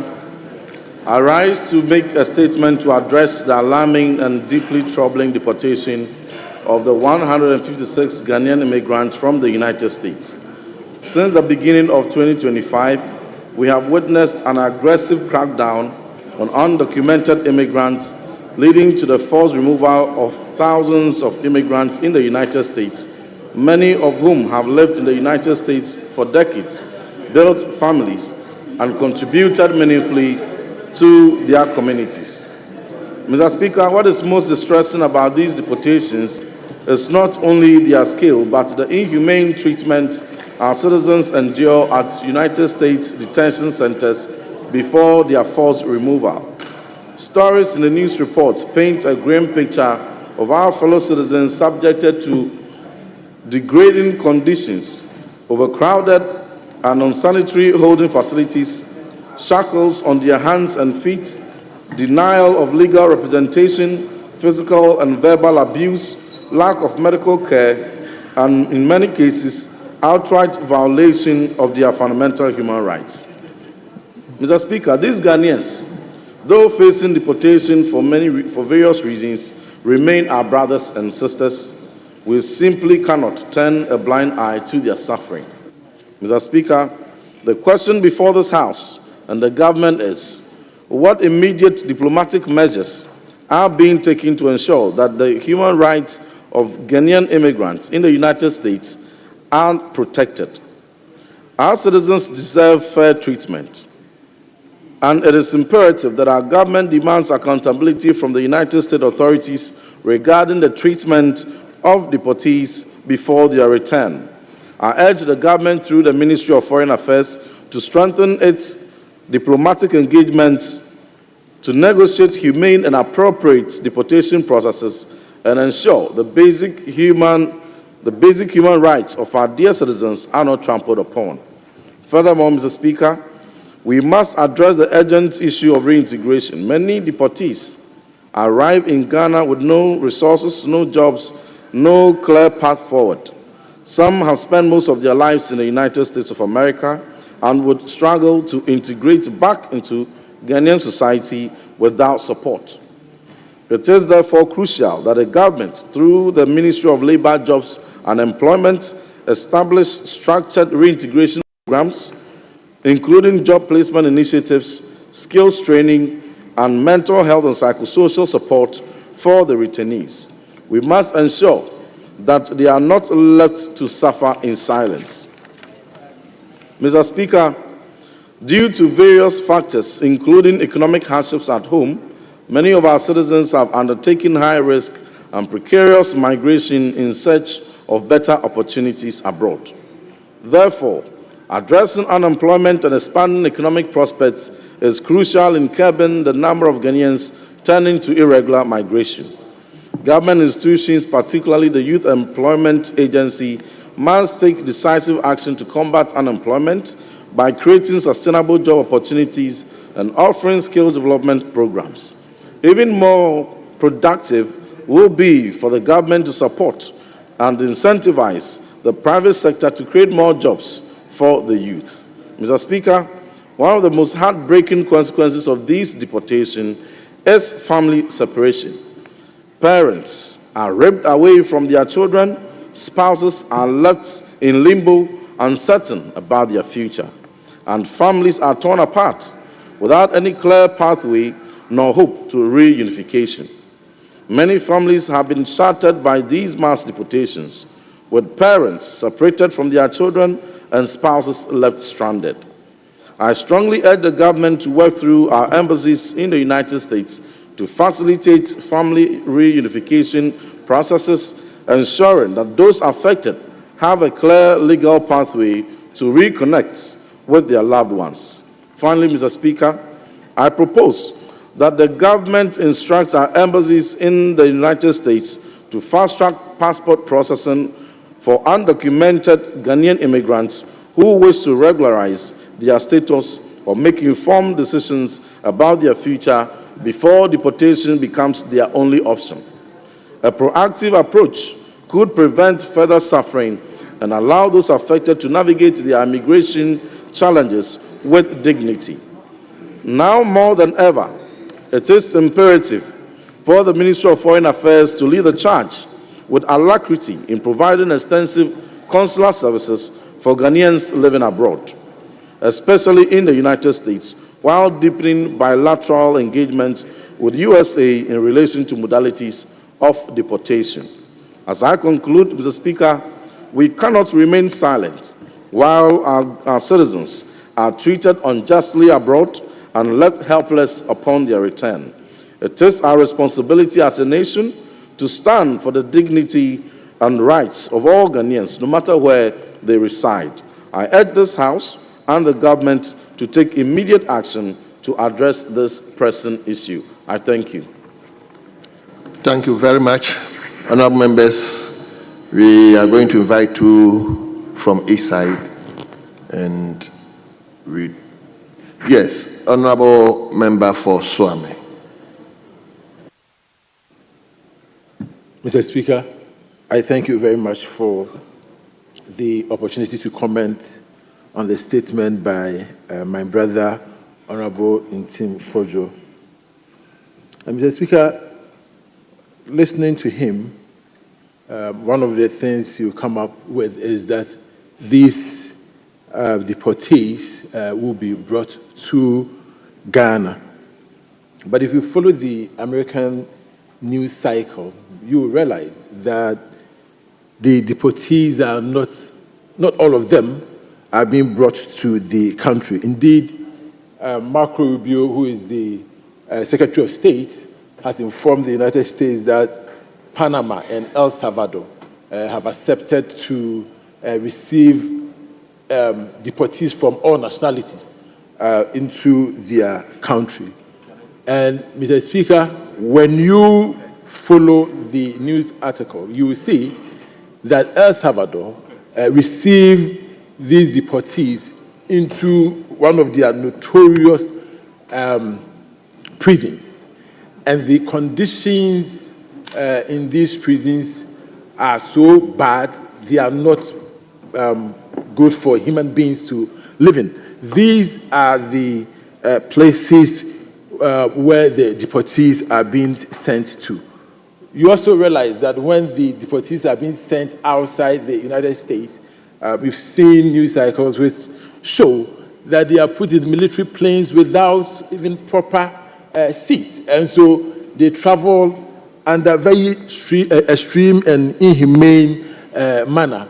It tells you that the United States has changed. I believe that the USA, which used to be the promoter of human rights, has changed its policy because of the kind of immigration policy that is being enforced right now.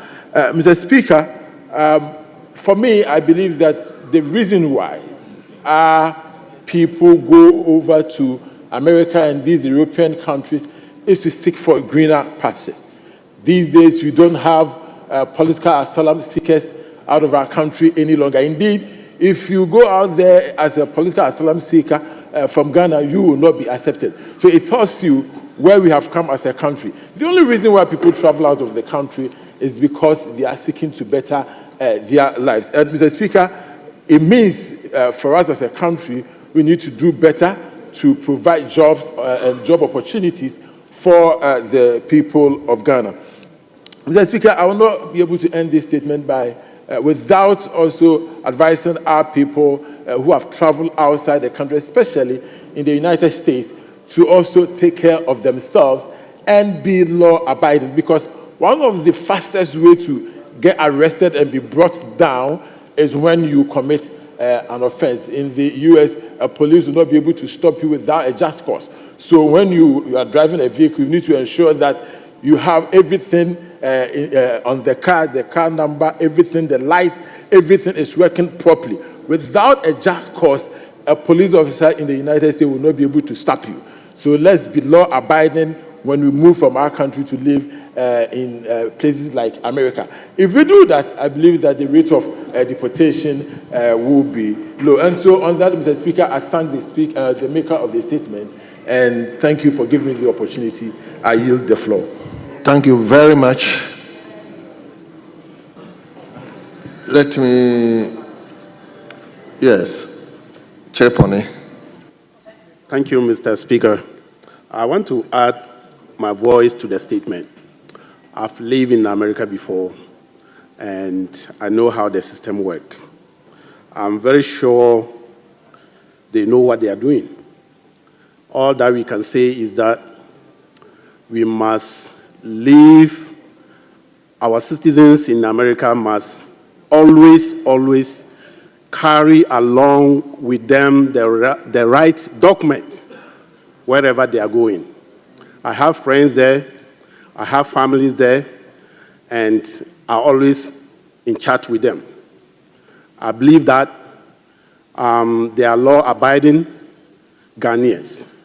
The Ghanaian community in America and anywhere in the world, we are always law-abiding citizens. We represent the state, the country at the highest level in terms of discipline, in terms of moral right, in terms of our behavior and attitude towards our neighbors. So I believe that the Trump administration knows exactly the wealth of Ghanaians. If you go to America today, you will find Ghanaians in every offices. You will find Ghanaians in the hospital.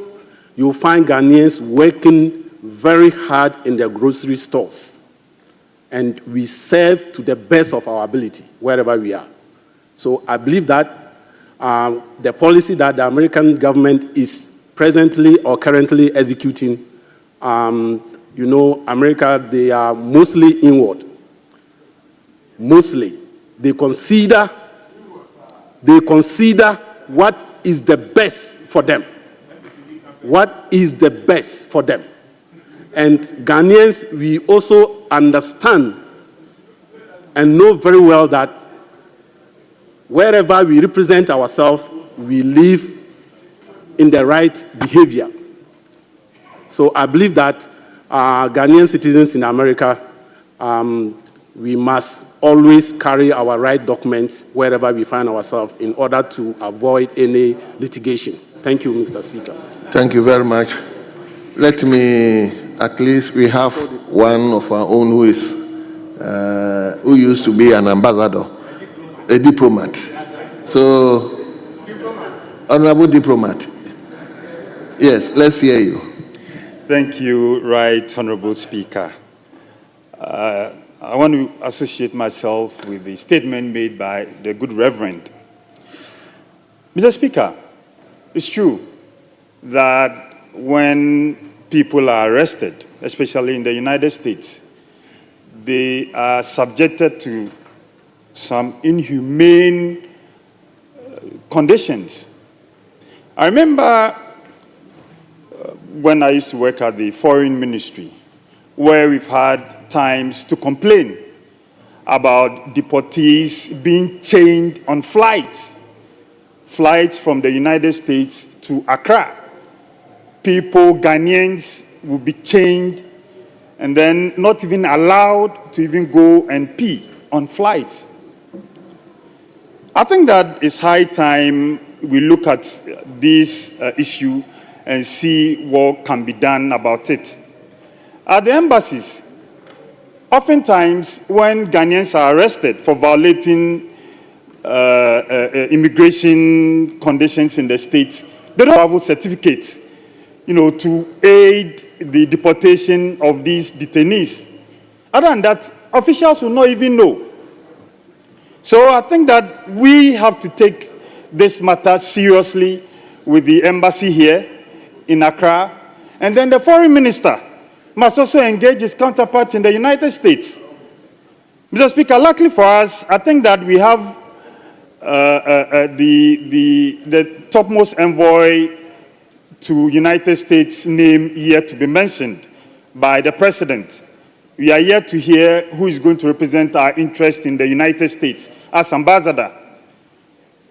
I'm urging or I'm pleading with Mr. President to get somebody who has the network within the top echelons of the conservative establishment in the United States. It shouldn't be appointments as usual, where you have a former, say, top official of a party, you know, representing the interest, because under this era of gun boat diplomacy of Trump. We need people who have the networks, people who can engage the Trump administration to get our bit of the national cake of America. And if we succeed in doing this, I think, Mr. Speaker, it will help us a long way. Again, I would also want to talk about the consular fund that's yet to be established. The foreign minister, when he appeared before the appointment committee, did say that this year he's hopeful that the finance minister will allocate some funds to this fund. It will be very, very, very good if this is done. Mr. Speaker, at the embassies, oftentimes when Ghanaians are subjected to these deportation orders, officials would have to sit down. If I say official, officers of the embassy, we normally sit down. Then we do lala sulala. I go around when I was the High Commissioner in South Africa. I call my officers, please, let's contribute, because we contribute to buy the tickets of deportees who are brought home. And you know the meager salaries that we take abroad. So, Mr. Speaker, it's good that this consular fund is being brought into fruition, and we expect that the finance minister will put in some huge amount of cash into this fund, so that when deportees are subject to deportation, we are able to buy their tickets, able to help them, come home safely. With these few words, Mr. Speaker, I want to thank you and also thank again the maker of that statement. Okay, last one. Yes. Mr. Speaker. Kintampo South. Thank you for the opportunity to contribute the statement made by our Reverend. Mr. Speaker, before I continue, I want to make point of correction because this is House of Record. I think before they deport anybody from abroad, before they handcuff the person, it's when the person has done something bad, criminal. Most of the time, when you are deported, it's not about you are deported and they will put handcuffs and stuff on your this thing. But Mr. Speaker, the most important thing is that when something happened to you outside the country, it's not even easy for you to get somebody from the embassies. Something will happen, you will call the embassy, because that's happened to me before. I lost my whole bag in America 2019. I was member of parliament. Lucky that I was, because then Honorable Adwa Safo was in America then. So he happened to be with the ambassador then they have to make another passport for me to come to Ghana. So most of our friends and family outside, it's not that they don't want to call them. You will call the office, and then the way the person would even respond to you sometimes is very sad. And imagine being outside and something has happened to you. Mr. Speaker, these are some of the things that we pray that His Excellency John Dramani Mahama, which I know he's going to do it, that he will start this apprenticeship program, because we have a lot of people that go to Libya. Yes, we have a lot of people that they go through the deserts, go to Libya, my constituency. That is why this apprenticeship program is very, very good. Now, they will go to Libya and come back, you see that they are amazing. They are terrazzo, what have you. And they are very good, the way they lay their blocks. So, yeah, construction. So if this 24-hour economy and apprenticeship program, since we all know, so we are going to give them a technical, yes, just for them to learn, then they will sit in their country and work, so that they will pay their taxes. So, Mr. Speaker, and you see, November, just November, somebody was appointed. I don't even know whether it was November or December in Atlanta's office. I don't know, Ambassador, maybe I stand for correction. Then imagine that time the person was appointed. Mr. Speaker, that office, let something happen to you in Atlanta, because I'm a witness, and call if somebody will pick up the phone. So I pray that our new minister, the foreign minister that we know, Honorable Okujeto Ablakwa, which we know very well that he's very good. He will change things at the embassy so that our people there will reset, and then our people there to have people that to call them when they are in trouble. Thank you for the opportunity. Thank you very much. Let me come to Minority Chief Whip. Speaker, I'm privileged to have chaired the Foreign Affairs Committee of Parliament once upon a time. And my ranking, interestingly then, was now Minister for Foreign Affairs, the Honorable Ablakwa. We can't pretend about this matter. It's something that has been wandering and bothering our minds. I have been particularly worried about it because we've seen footage of, I won't say Ghanaians because I'm unable to confirm their identity. We've seen footage of our fellow human beings, Africans, being put in chains and being deported to our country. So suffice it to say that we have international protocols on such undertakings. And hence, where countries have shown commitment to such protocols, countries in partnership cannot decide to do otherwise. And I couldn't have agreed more with my colleague when he says the USA are respected for human rights, respect for human rights, respect for the dignity of human beings and all that. What is happening is not right. And we cannot pretend about it.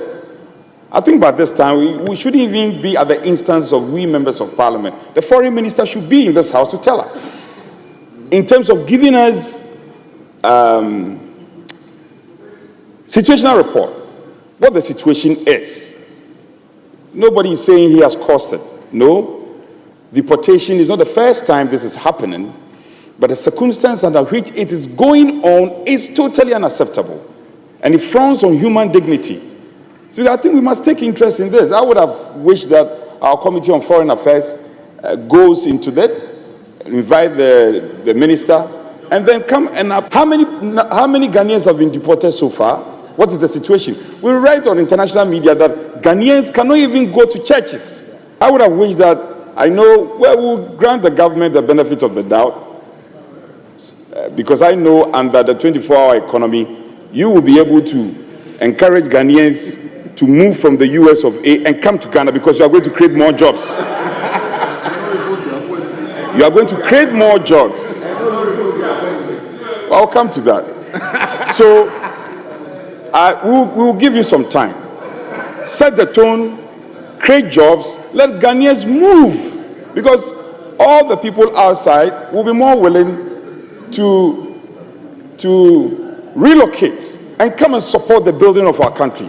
A call of 24-hour economy. Speaker, I want to limit myself to the terms of the statement and not to generate any debate. However, if at one instance you are displaying a 24-hour economy, and you are telling us, Honorable Leader, please, you said it rightly. Please don't let us degenerate into politics. Speaker, but this is a very sensitive, and I don't want us to. Speaker, I'll draw the curtains. If it is the case that they are afraid of their own 24-hour economy, that's fine. No, Leader. Because leader. I wanted to put matters in context. Leader, this is a statement, please. So, let's restrain from that, and I beg of you, please. Speaker, you know I respect you, I respect the rules, but fact must be told. Now that you have cautioned that I should stay away from 24-hour economy, and they themselves are afraid of their 24-hour economy, that's fine. I will stay away. But let it be put on record. Speaker, let it be put on record that on this day, my colleagues, my respected colleagues in the majority, are shying away from the 24-hour economy. And they are saying I shouldn't go there. That's fine. I won't go there. Speaker, let me rather conclude that it's a matter we don't have to politicize. Our own Ghanaians, compatriots are away. I want to pray your consequential directives. Because we don't have our committees, Speaker, the foreign minister should be programmed, should be duly programmed, and thankfully he's one of our own. He should be programmed to come to this house and let us know what the situation is. Give us some situational report. How many Ghanaians have been deported so far? What is the situation? What is the capacity of our embassies outside to be able to contain the situation? Speaker, we cannot wish this matter away. And I'll be very glad it's free. We are told His Excellency the President will be in the House on Thursday. So we have Tuesday, we have Wednesday. Between one of these days, he could be programmed, or even Friday, for the minister to come and address this sensitive matter. At least Ghanaians should know that something is being done, what the situation is. But as for the 24-hour economy, we have to be proud about it. Hold on to leader. It and be proud about it. Leader. Speaker. Yes, majority leader. Speaker, Speaker, I thank you. I thank you. Thank you very much, Mr. Speaker. Sometimes I am careful when commenting on matters like this. What is the background? We must always be guided by the facts. The fact is you enter their country and how you stay in their country. And we either go in clear violation of the laws, or we try to stay in the country in clear violation of, and then we are at the receiving end of their desire to enforce their laws. And so when you are discussing a matter like that, there's somebody who is insisting on enforcing the laws of his country. And yet we have a duty at all times, no matter what happens, to protect our compatriots wherever they may find themselves. And that is around this time, the US government has taken a decision to enforce its immigration laws, and many of our compatriots may be at the receiving end as citizens of our country, which is that they must be available to extend whatever support that our citizens may need in order that they may not be treated inhumanely. And I join colleagues here to urge our foreign missions to be very responsive, especially around this time. Mr. Speaker, we as a country get to our welfare back here. And so they have been contributing right here that when they are afflicted with such circumstances and they return home, we must have a buffer for them. We must make provision to receive them, and we must make arrangements to help them to reintegrate into our society. And I think that the Minister for Foreign Affairs will be up and doing in putting the line cause of the problem, which is what I think the Minority Chief Whip alluded to. Why will they risk the Atlantic, cross into South America, and walk across the desert through Brazil into America, the United States of America? Mr. Speaker, the underlying issues remain poverty, and these are the underlying issues that we must address, so that when they want to travel to any of those countries, they go there just as tourists. So those are laws and the treatment that they may mete out to our citizens.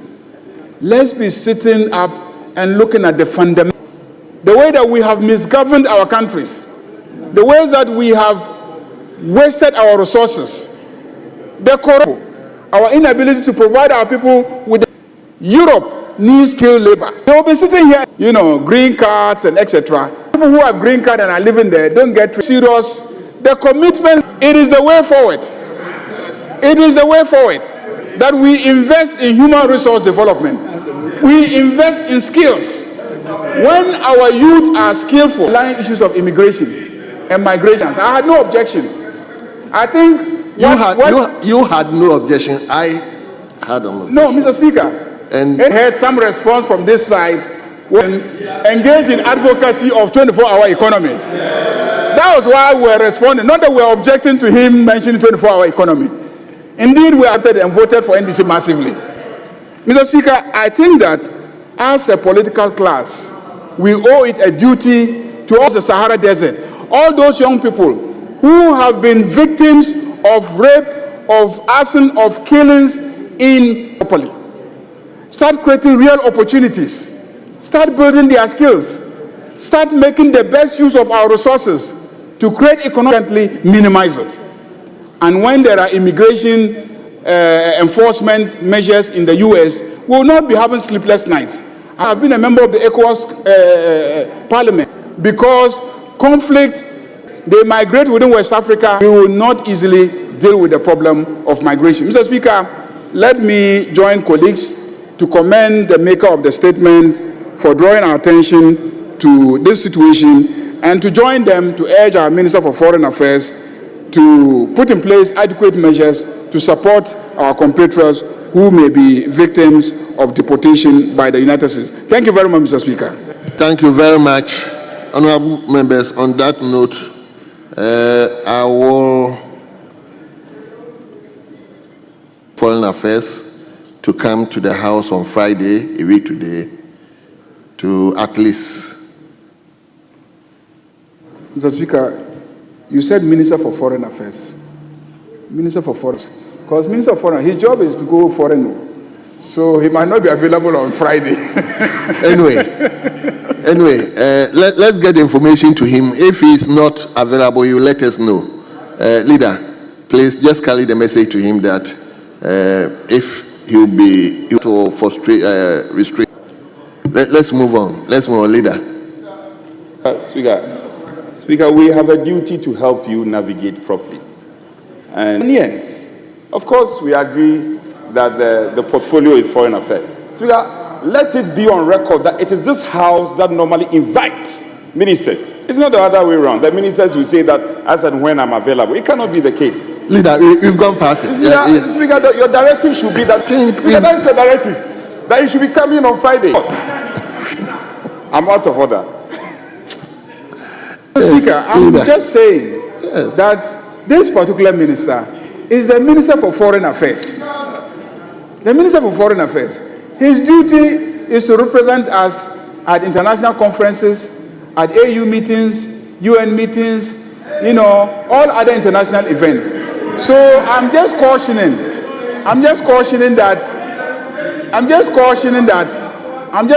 that we should not fix a particular date. Let us consult him, get his availability, and then communicate to the House.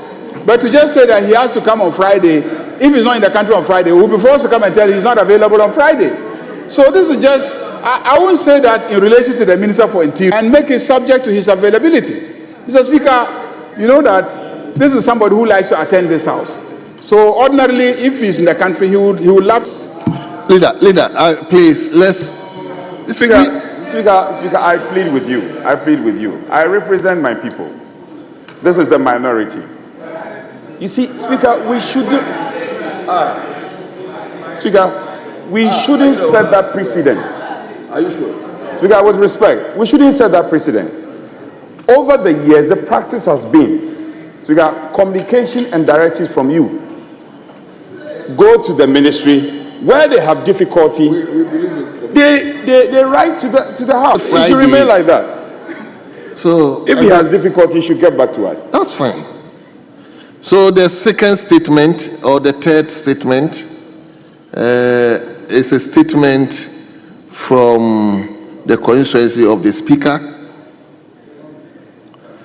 as Nadoli Kalio constituency, and this statement is put up by Honorable Anthony Suma. Yes, on the need for a legal and regulatory framework on human organ and tissue donation. Thank you, Mr. Speaker, for the opportunity to make this statement on tissue donation and transplantation in Ghana. Mr. Speaker, in recent time, there have been numerous calls from various stakeholders, including the media, especially Ghana Web, health professionals, as well as health institutions, on the need for a legislation made only a few months ago following the increase in teaching hospital and the associated controversy overemphasized. Fundamentally, it will facilitate and streamline the availability and the provision of this life-saving medical intervention. The World Health Organization resolutions. Mr. Speaker, the proposal for legislative enactment is further necessitated by the following. 1. Globally, only 10% of tissue and organ transplantation needs are met, while the need in the African region, including Ghana, is largely on. The epidemiological trend is quite alarming, with unofficial records suggesting that 13% of Ghanaians have one form of a kidney challenge, while over 1,000 persons are undergoing dialysis. The extent of the problem could be worse, as there exists no effect. The incidence and prevalence of human organ trafficking are adequate measures to overcome. That the services, but hindered by the lack of enabling framework, is yet another justification. Mr. Speaker, organ transplantation is a high value. It improves the quality of life by restoring organ function and eliminating debilitating conditions associated with chronic organ failure, such as poor mobility, depression, and infertility. It therefore presents a more useful intervention compared to dialysis in perpetuity. Mr. Speaker, facilitating organ donation and transplantation will contribute to significant costs, while it will cost the National Health Services for persons below 18 years long-run cost saving, together with accidental death in Asia, compared to having it conducted to facilitate the provision of these medical services domestically. Mr. Speaker, the statute, if enacted, will make provisions for a council, transplant centers, cell banks, and prohibit dealings in human organs, commercial dealings across the country. It will also make it an offense for illegal dealings in human organs, tissues, and cells. Mr. Speaker, it also protects the integrity, dignity, identity, and guarantee the fundamental rights and freedoms regardless of the relevant stakeholders, particularly the Ministry of Health. The House can equally activate its processes in support of this call. Finally, I wish to call on all stakeholders to play their respective roles to ensure that the passage of this legislation on the subject matter takes effect. Right, Honourable Speaker, I wish to thank you once again for granting me the opportunity to bring this important matter to the attention of this august House and the country at large. Thank you, Mr. Speaker. Because we have another statement, and the pharmacy. Thank you, Mr. Speaker, for the opportunity. Now, on the need for a legal and regulatory framework on human organ and tissue donation and transplant.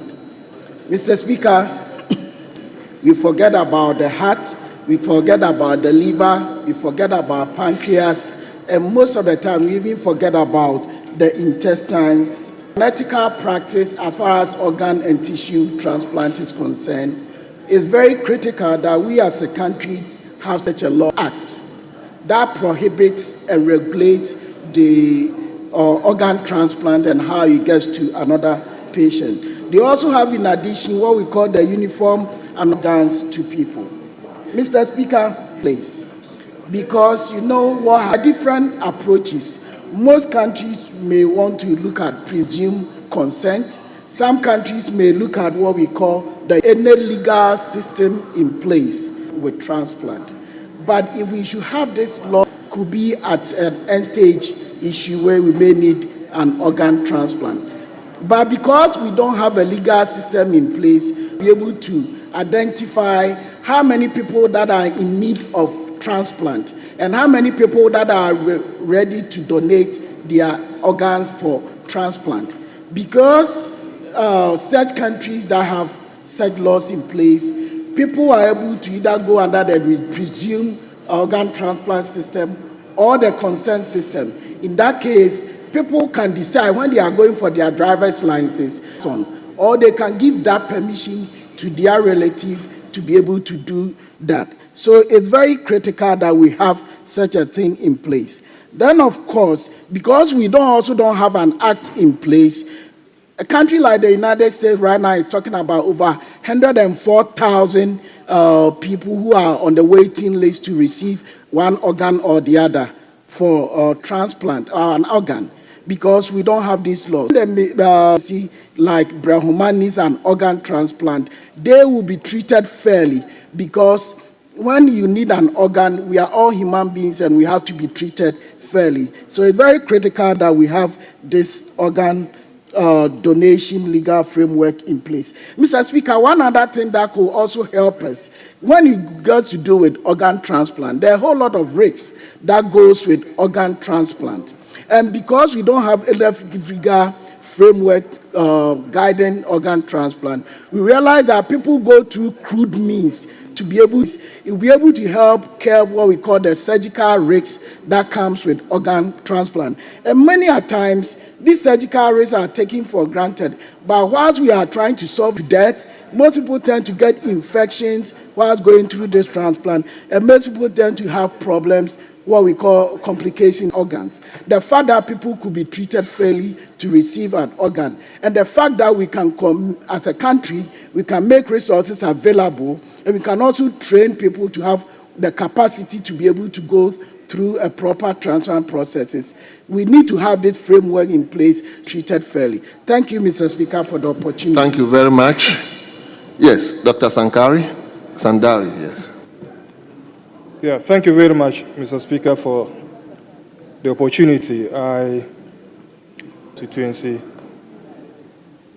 for his statement on the need for a legal and regulatory framework on human organ. The honorable member has done a very good work. This is one of the very important statements in this House, and he has demonstrated policy, health system, the absence of legal framework to deal with this very important area, and he has provided the justification, and some of the legislation and legal framework in this area. Mr. Speaker, he has advanced, the need where more than 10% of need in Africa. In this very important, you visit the facility center and you would understand the need for women and men, struggling and doing everything possible to get a child. Framework or legislation to guide. In this country now, kidney transplant, but we need some legal framework to ensure that and people who receive these tissues or organs are respected. Recently, there's been an issue of, dialysis for kidney failure patients. But one other area is kidney transplant.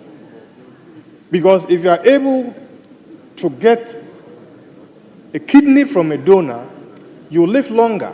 But for dialysis, you have to struggle for so many sessions, only God knows for how long you will live.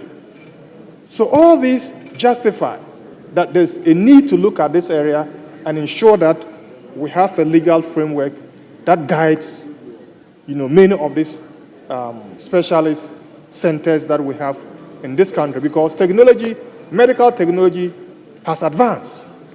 And therefore, our laws must also be advanced to accompany this advancement in medical. I will also appeal that you can refer this statement to the Ministry of Health to study it and have a look at it in a particular area. Thank you very much, Mr. Speaker, for the opportunity. Thank you very much. Personnel commenting on this, that Parliament should legislate on these matters. So if legislation can be crafted into this particular matter. Honourable members, we are left with the last statement. And that statement is coming from, and it is about enforcement and responsible mining practices. Yes, Leader. Mr. Speaker, This house needs to be. If you look at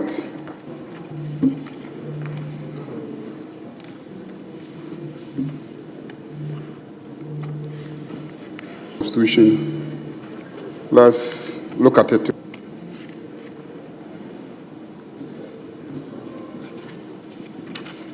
The Speaker, 127 talks about 1272 says that no any person acting shall interfere with judges or judicial officers or other persons exercising shall accord to the courts such assistance as the courts may reasonably require to protect the independence.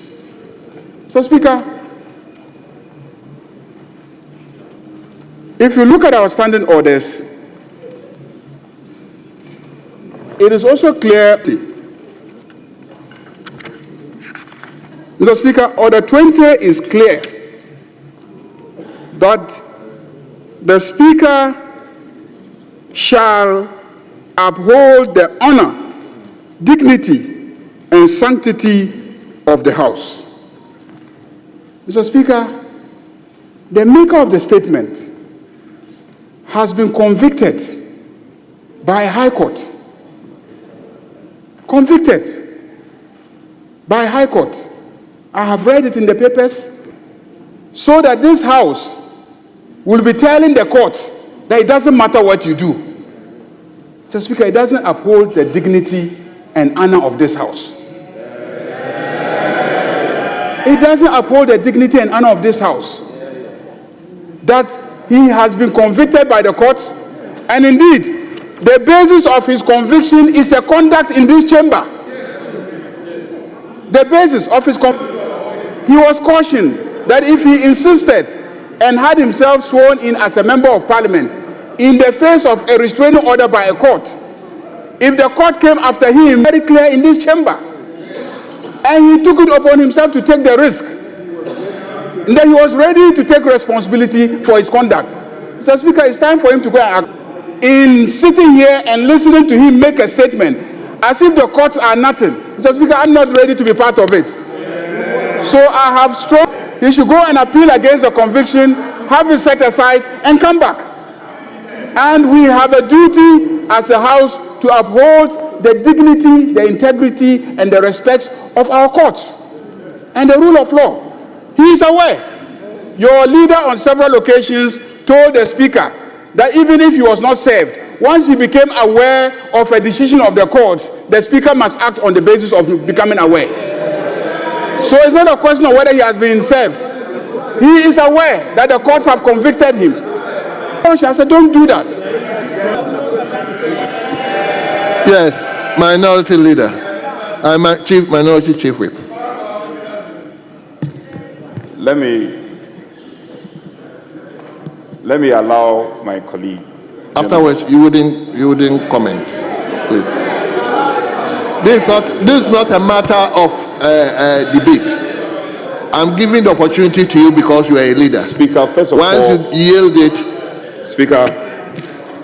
Speaker, this is a subject matter which is very important, as legal jurisprudence is important, Speaker.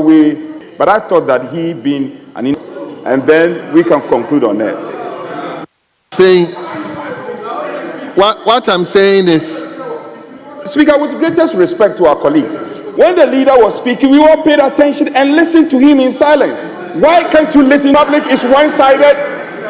Is this parliamentary one-sided? It's not right. Anytime we are on our speak, you want to interfere. Why? When the leader was speaking, we listened to him. You have to stop this. It doesn't help. Because we were at conclave, we engaged on same subject matter, and Speaker, you decided to admit the statement. You were not under duress. Speaker, you exercised your powers to admit, and the admission of statement is in the bosom of the Speaker. So the Speaker has admitted the statement, and upon hindsight, some concerns comes up. We all have to bear patience and listen. Speaker, on this note, I pray you that we'll listen to our colleague when he's done and you find it needful to listen to me. So otherwise we can proceed. Yes. Mr. Speaker,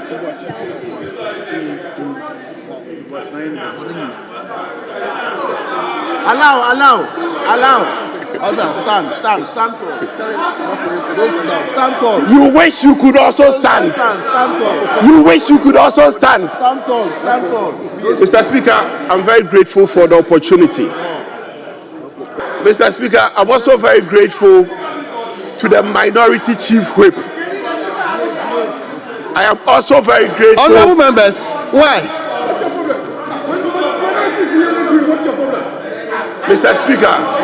Keep quiet. Mr. Speaker, I am also very I grateful. have asked him to speak on behalf of the leadership. So afterwards. He asked him to speak. What is that?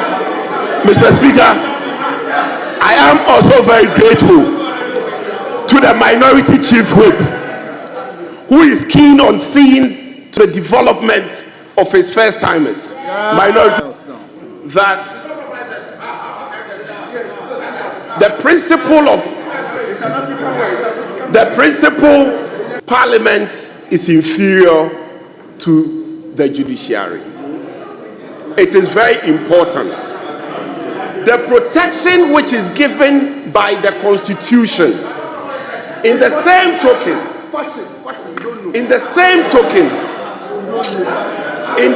token, hey, you are saying that the African wear is improper dressing. Parliamentarians. The same token, the Constitution also protects parliamentarians. Mr. Speaker, when you look at Article 117 of the 1992 Constitution, Mr. Speaker, with your indulgence, if I may read, civil or criminal processes coming from any court or place not of Parliament shall not be served or executed in relation to the Speaker or a member or the clerk to Parliament while he is or on his way to attending or returning from or any proceedings of Parliament. Mr. Speaker, the standing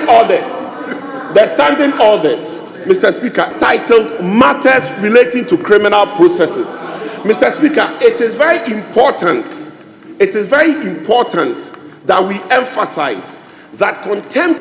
Mr. Speaker, when you look at Order 25.3, it says that where a member of or the clerk to Parliament is convicted by a court of competent jurisdiction, the registrar of the court shall within 12 hours after the conviction inform the Speaker of the conviction. Mr. Speaker, do you have any notice from the court? No. Mr. Speaker, do you have any notice from the court? No. Mr. Speaker, it is very important. Mr. Speaker, it is very important that we do not go searching newspapers. We do not go looking at newspapers or listening to news to be finding out which member of Parliament has been convicted. Mr. Speaker, that is not our job. Our job, very respectfully, is to come and represent our constituents in Parliament and serve as legislators. Mr. Speaker, if there is any conviction, same will be served on you. Until that is done, Mr. Speaker, very respectable Majority Leader, would thus appear to be a hearsay. Very respectfully, Mr. Speaker, Parliament does not dabble in ake. Yes, say. Parliament does not dabble in ake. Yes, the Speaker, would seem to be ake. Yes, say. Mr. Speaker, Order 25, Rule 5 says that failure of the registrar to inform the Speaker constitutes contempt of Parliament. Mr. Speaker, it may seem that the majority leader is bringing to attention contempt of parliament by the registrar of the court. If there is any such conviction, is that what the majority leader is doing before the court? Venerable majority leader, distinguished majority leader, is it that you are bringing to the attention of the court contempt of court by the registrar of the court? Or are you now the registrar? Very respectfully, Mr. Speaker, in the circumstance of this, Mr. Speaker, this parliament cannot trade in ake to disenfranchise or disallow a member of this house from performing his legislative duty. Very respectfully, Mr. Speaker, I'm very grateful. And in conclusion, I want to thank again the Venerable Anodompre, the MP for Isawama Dwejiri, for the encouragement he's giving to the backbenchers. Honorable, we are grateful. Yes.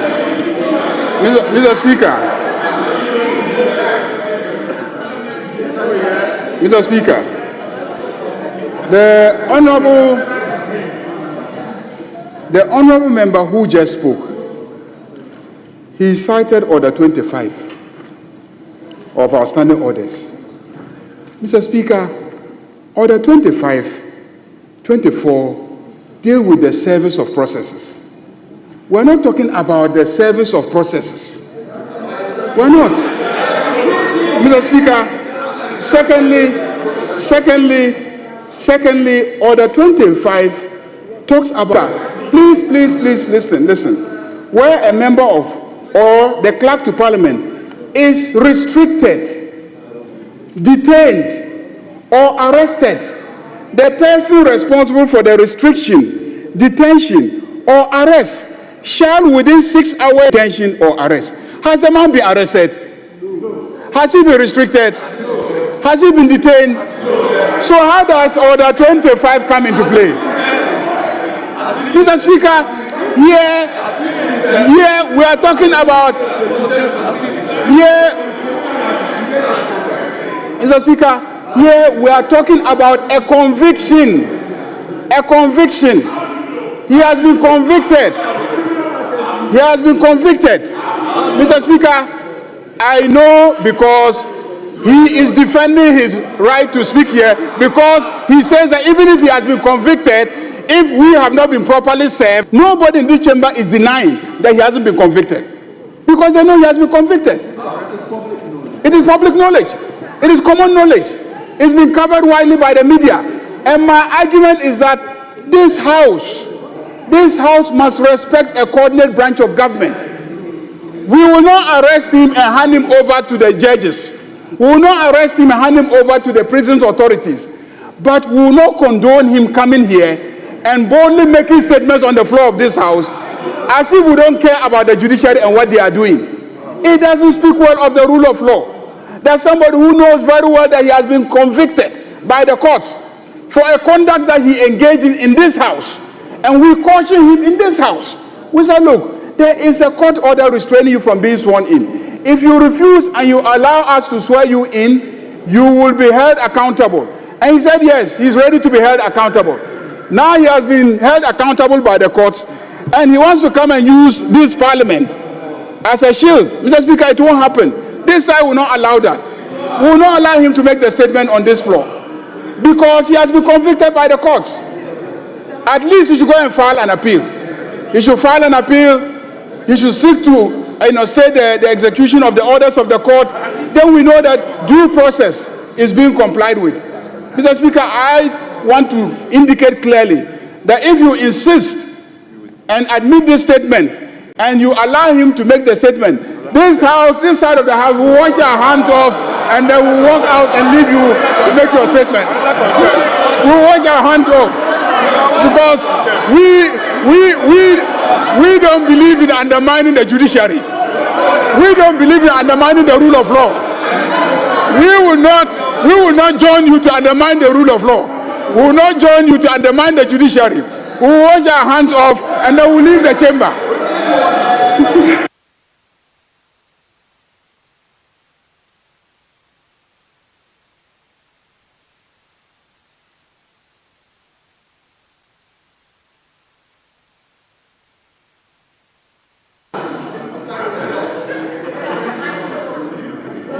Mr. Speaker,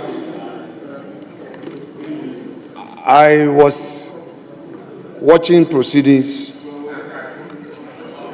from my office, and I heard you call the member for Akutia to make a statement which you've duly admitted.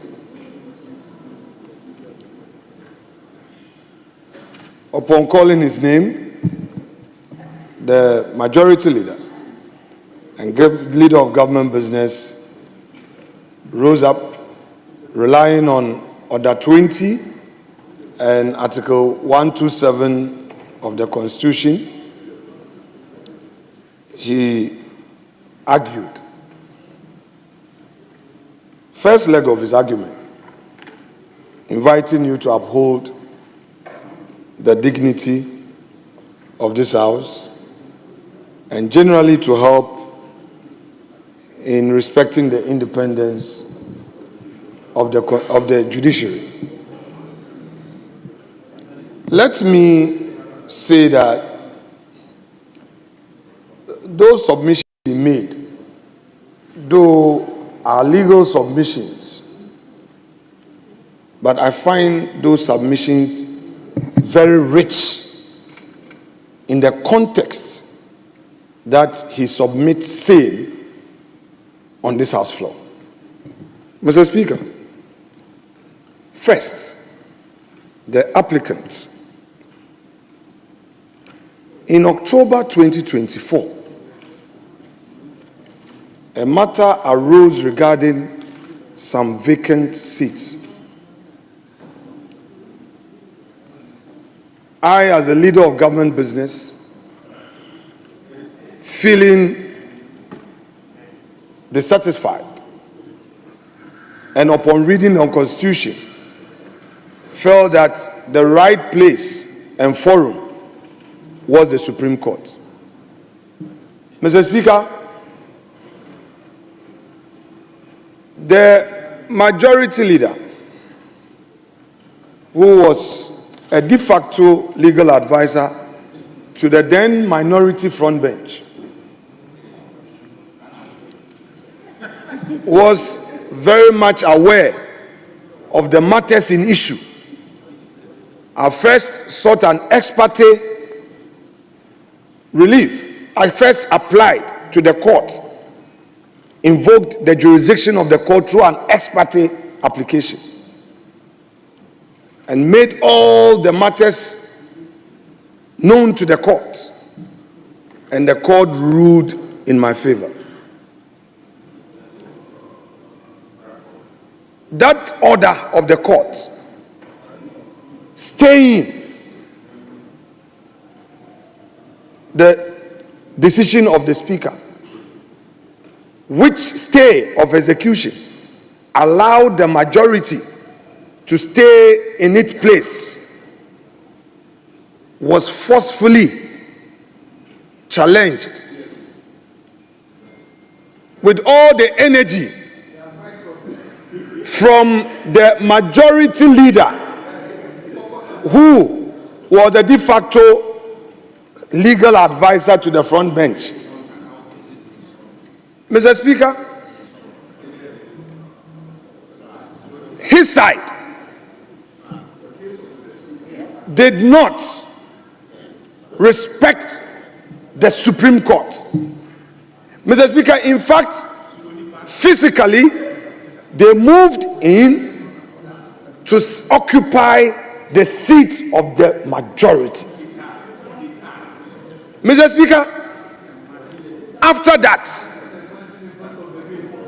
the issues were determined after parties had filed. Mr. Speaker, parties filed all their written submissions and argued in court. The AG as the first respondent, the Speaker of Parliament as a second respondent, and when the court finally made a determination, Honorable Mahama Ayariga MP for Boko Central, as he then was. Now he's a majority leader. But then he was not. He was not a majority leader. Mr. Speaker, argued on radio. Mr. Speaker, still challenging the courts. And they still occupied our seats, making it virtually impossible for Parliament to sit until after the elections, when they so moto, Mr. Speaker, after the elections, when there was not even any discussion, they got back because they knew they had won, then resumed their seats in the minority side without anybody telling them that go and sit on your own seat. Mr. Speaker, this is the same person who, this is by way of my preliminary observation. Now, let me respond. But as he argued some law to create a ventilation for his own argument, and that is that ventilation.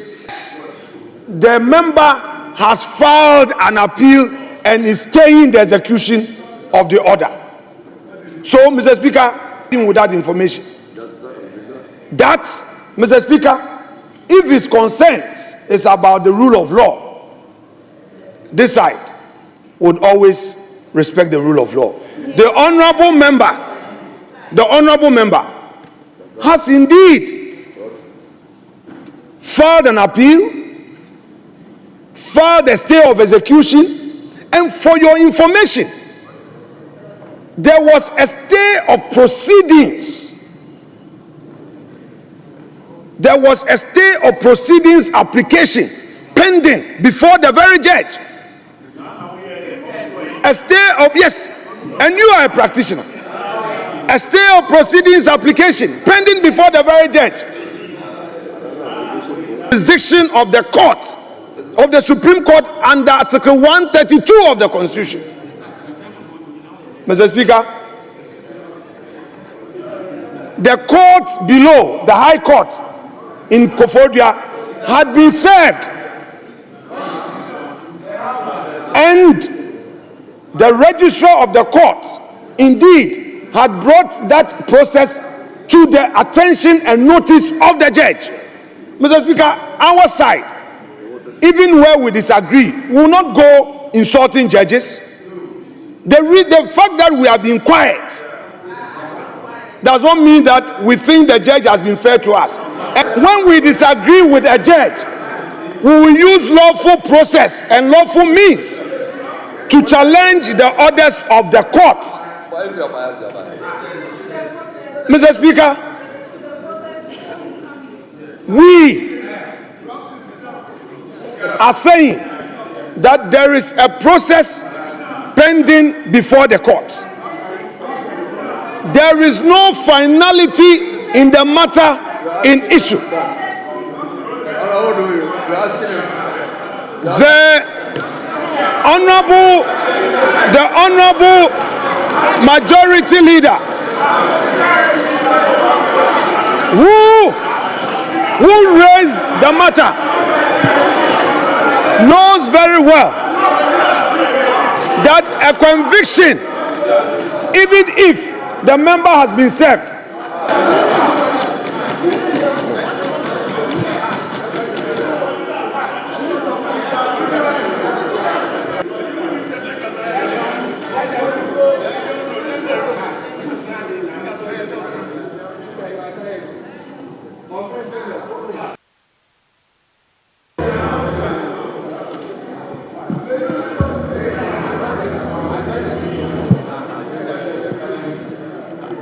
Mr. Speaker, I thank you for the opportunity to intervene in pursuance of Order 1221A. First of all, it is most inaccurate for the minority leader to submit on this floor that the majority at the time, before the general elections of 7th December,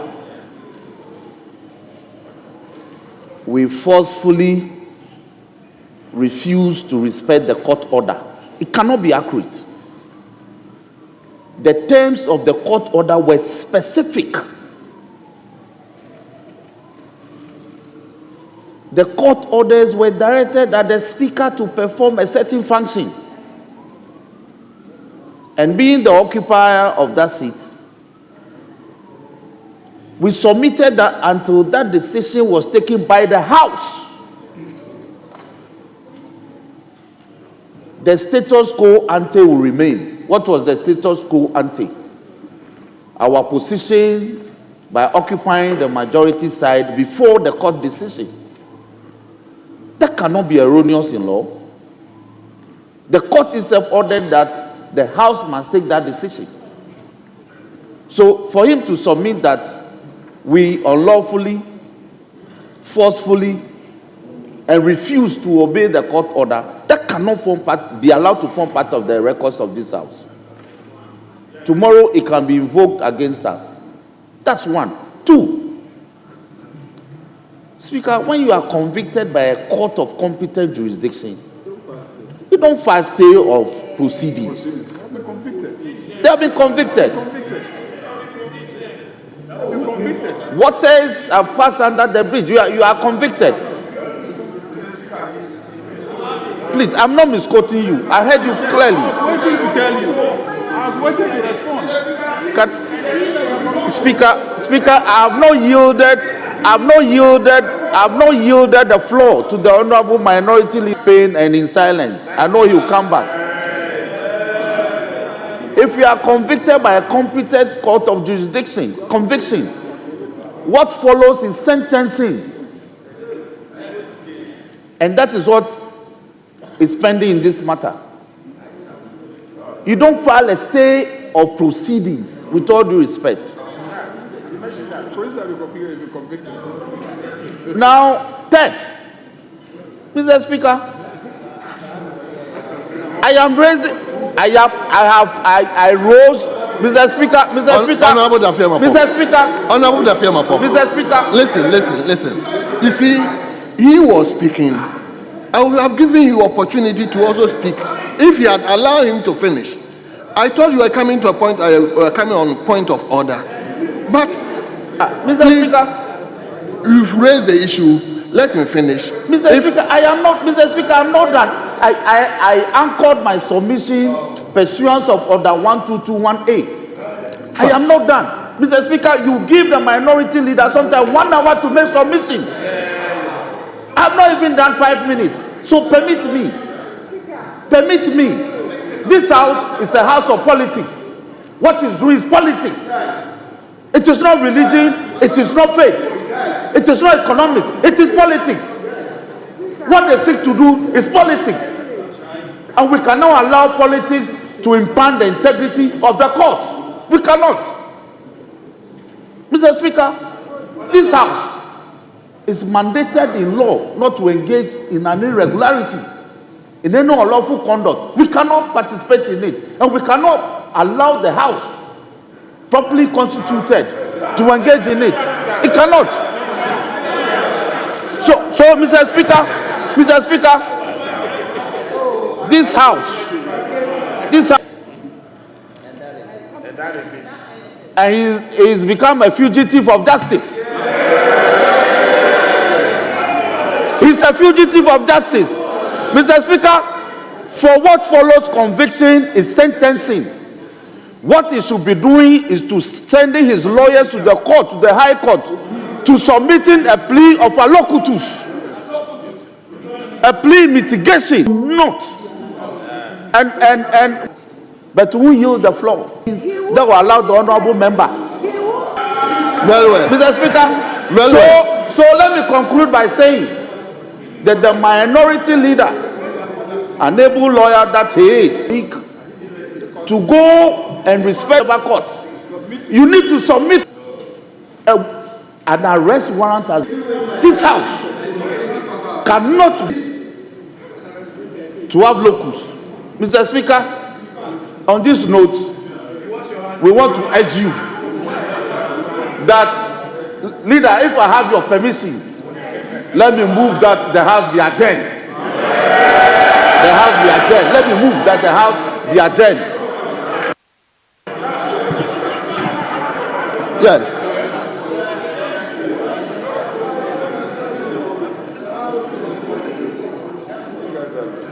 Mr. Speaker, my colleagues, to the decision of the Supreme Court on the 18th of October 2024. Mr. Speaker, this is what the Supreme Court said. The Parliament of Ghana is hereby directed to recognize and allow the 4 members of Parliament herein named to duly represent their constituents and conduct full scope of duties of their offices as members of Parliament pending the determination of this suit. Mr. Speaker, in his submission, the Majority Chief Whip said that the court decided that this house should take a decision. The court directed, if people are diluting their law with politics, they should dilute it properly, because these are reputational issues. These are reputational issues. The Supreme Court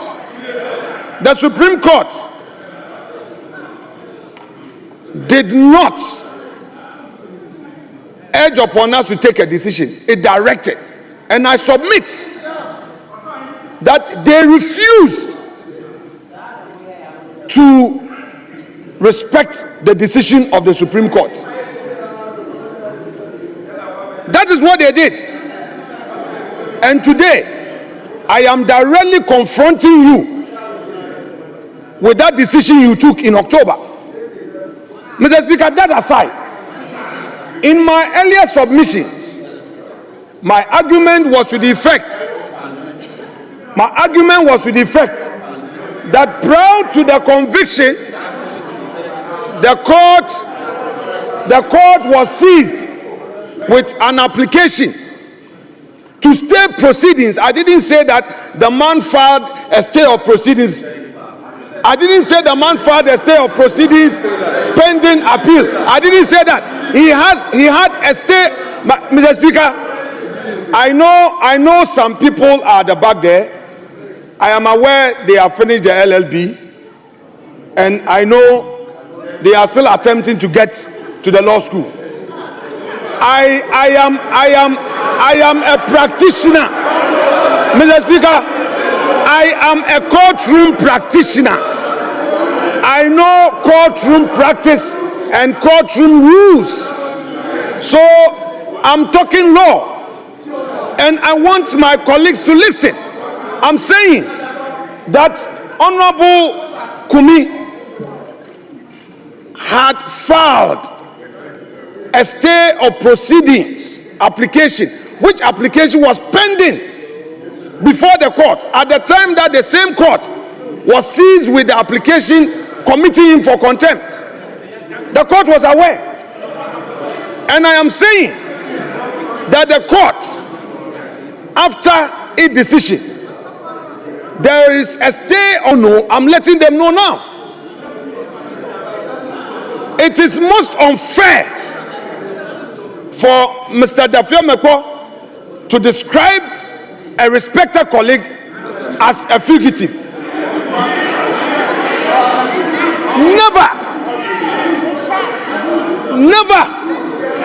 Never again should such a statement come out of the mouth of a colleague. Maybe today you find it convenient, but trust me, come on, await each one of us. You cannot describe your colleague as a fugitive. The man has submitted to the authority of the court. Is the reason why he has filed a notice of appeal and has supported that notice with a stay of execution. There is a stay of execution application, a stay of execution. Meanwhile, Mr. Speaker, let me also inform this House that prior to the High Court coming up with that decision, the High Court was again seized with the application invoking the supervisory jurisdiction of the Supreme Court on its conduct, because the registrar of the court had been served and the court indeed was on notice, but the court decided to proceed. We don't mind, because we believe that we can still rely on judicial processes. And I did say that our side does not take to the insults. We won't go on the radio to insulting judges when we disagree with them. It's the reason why we have been most decent. We will not go attacking a judge on social media and be using unprintable words on judges just because we disagree with them. No. Mr. Speaker, the invitation to you to restrain the member from making a statement, Mr. Speaker, is most unfair. That invitation sits on stilts. That invitation is not based on any solid foundation in law. And Mr. Speaker, an attempt to be hoodwinked into any valley of confusion would amount to a general confusion in this House, because the majority leader knows that he was only doing politics and not doing law. He knows that what he did was politics and not law. Mr. Speaker, in this House, how can a member of Parliament who in the performance of his parliamentary duties has not been served with the court process? Mr. Speaker, let them sit quietly and listen. Let me finish my submission. Mr. Speaker, if they want, then we should. What? Yes. Well, that's all right.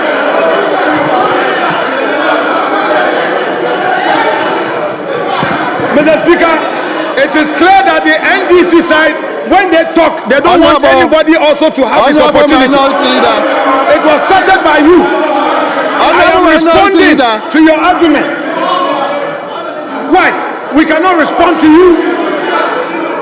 You let me listen to me. Mr. Speaker, he has to finish. He has to listen to me. I'll come back to you. He has a point of reply. He must.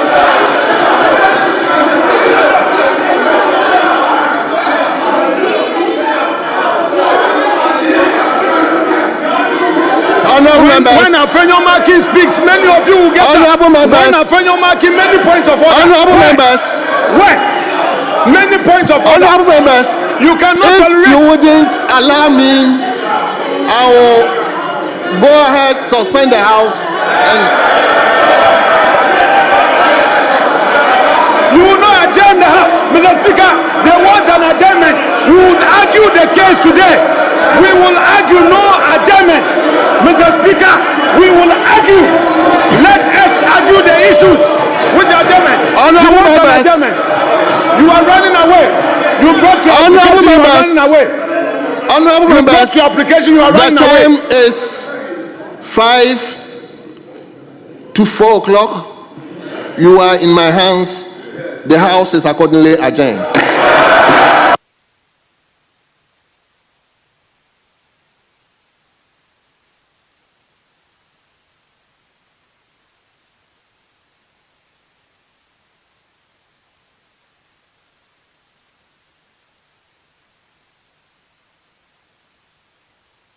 Read your statement to the end. You cannot read your statement.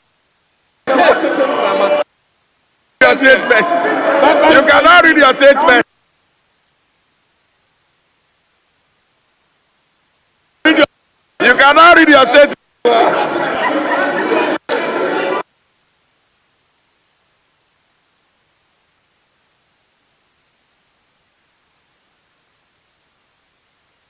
Fakotia, go ahead and read your statement. Go ahead and read your statement. Honorable Member Fakotia, go ahead and read your statement.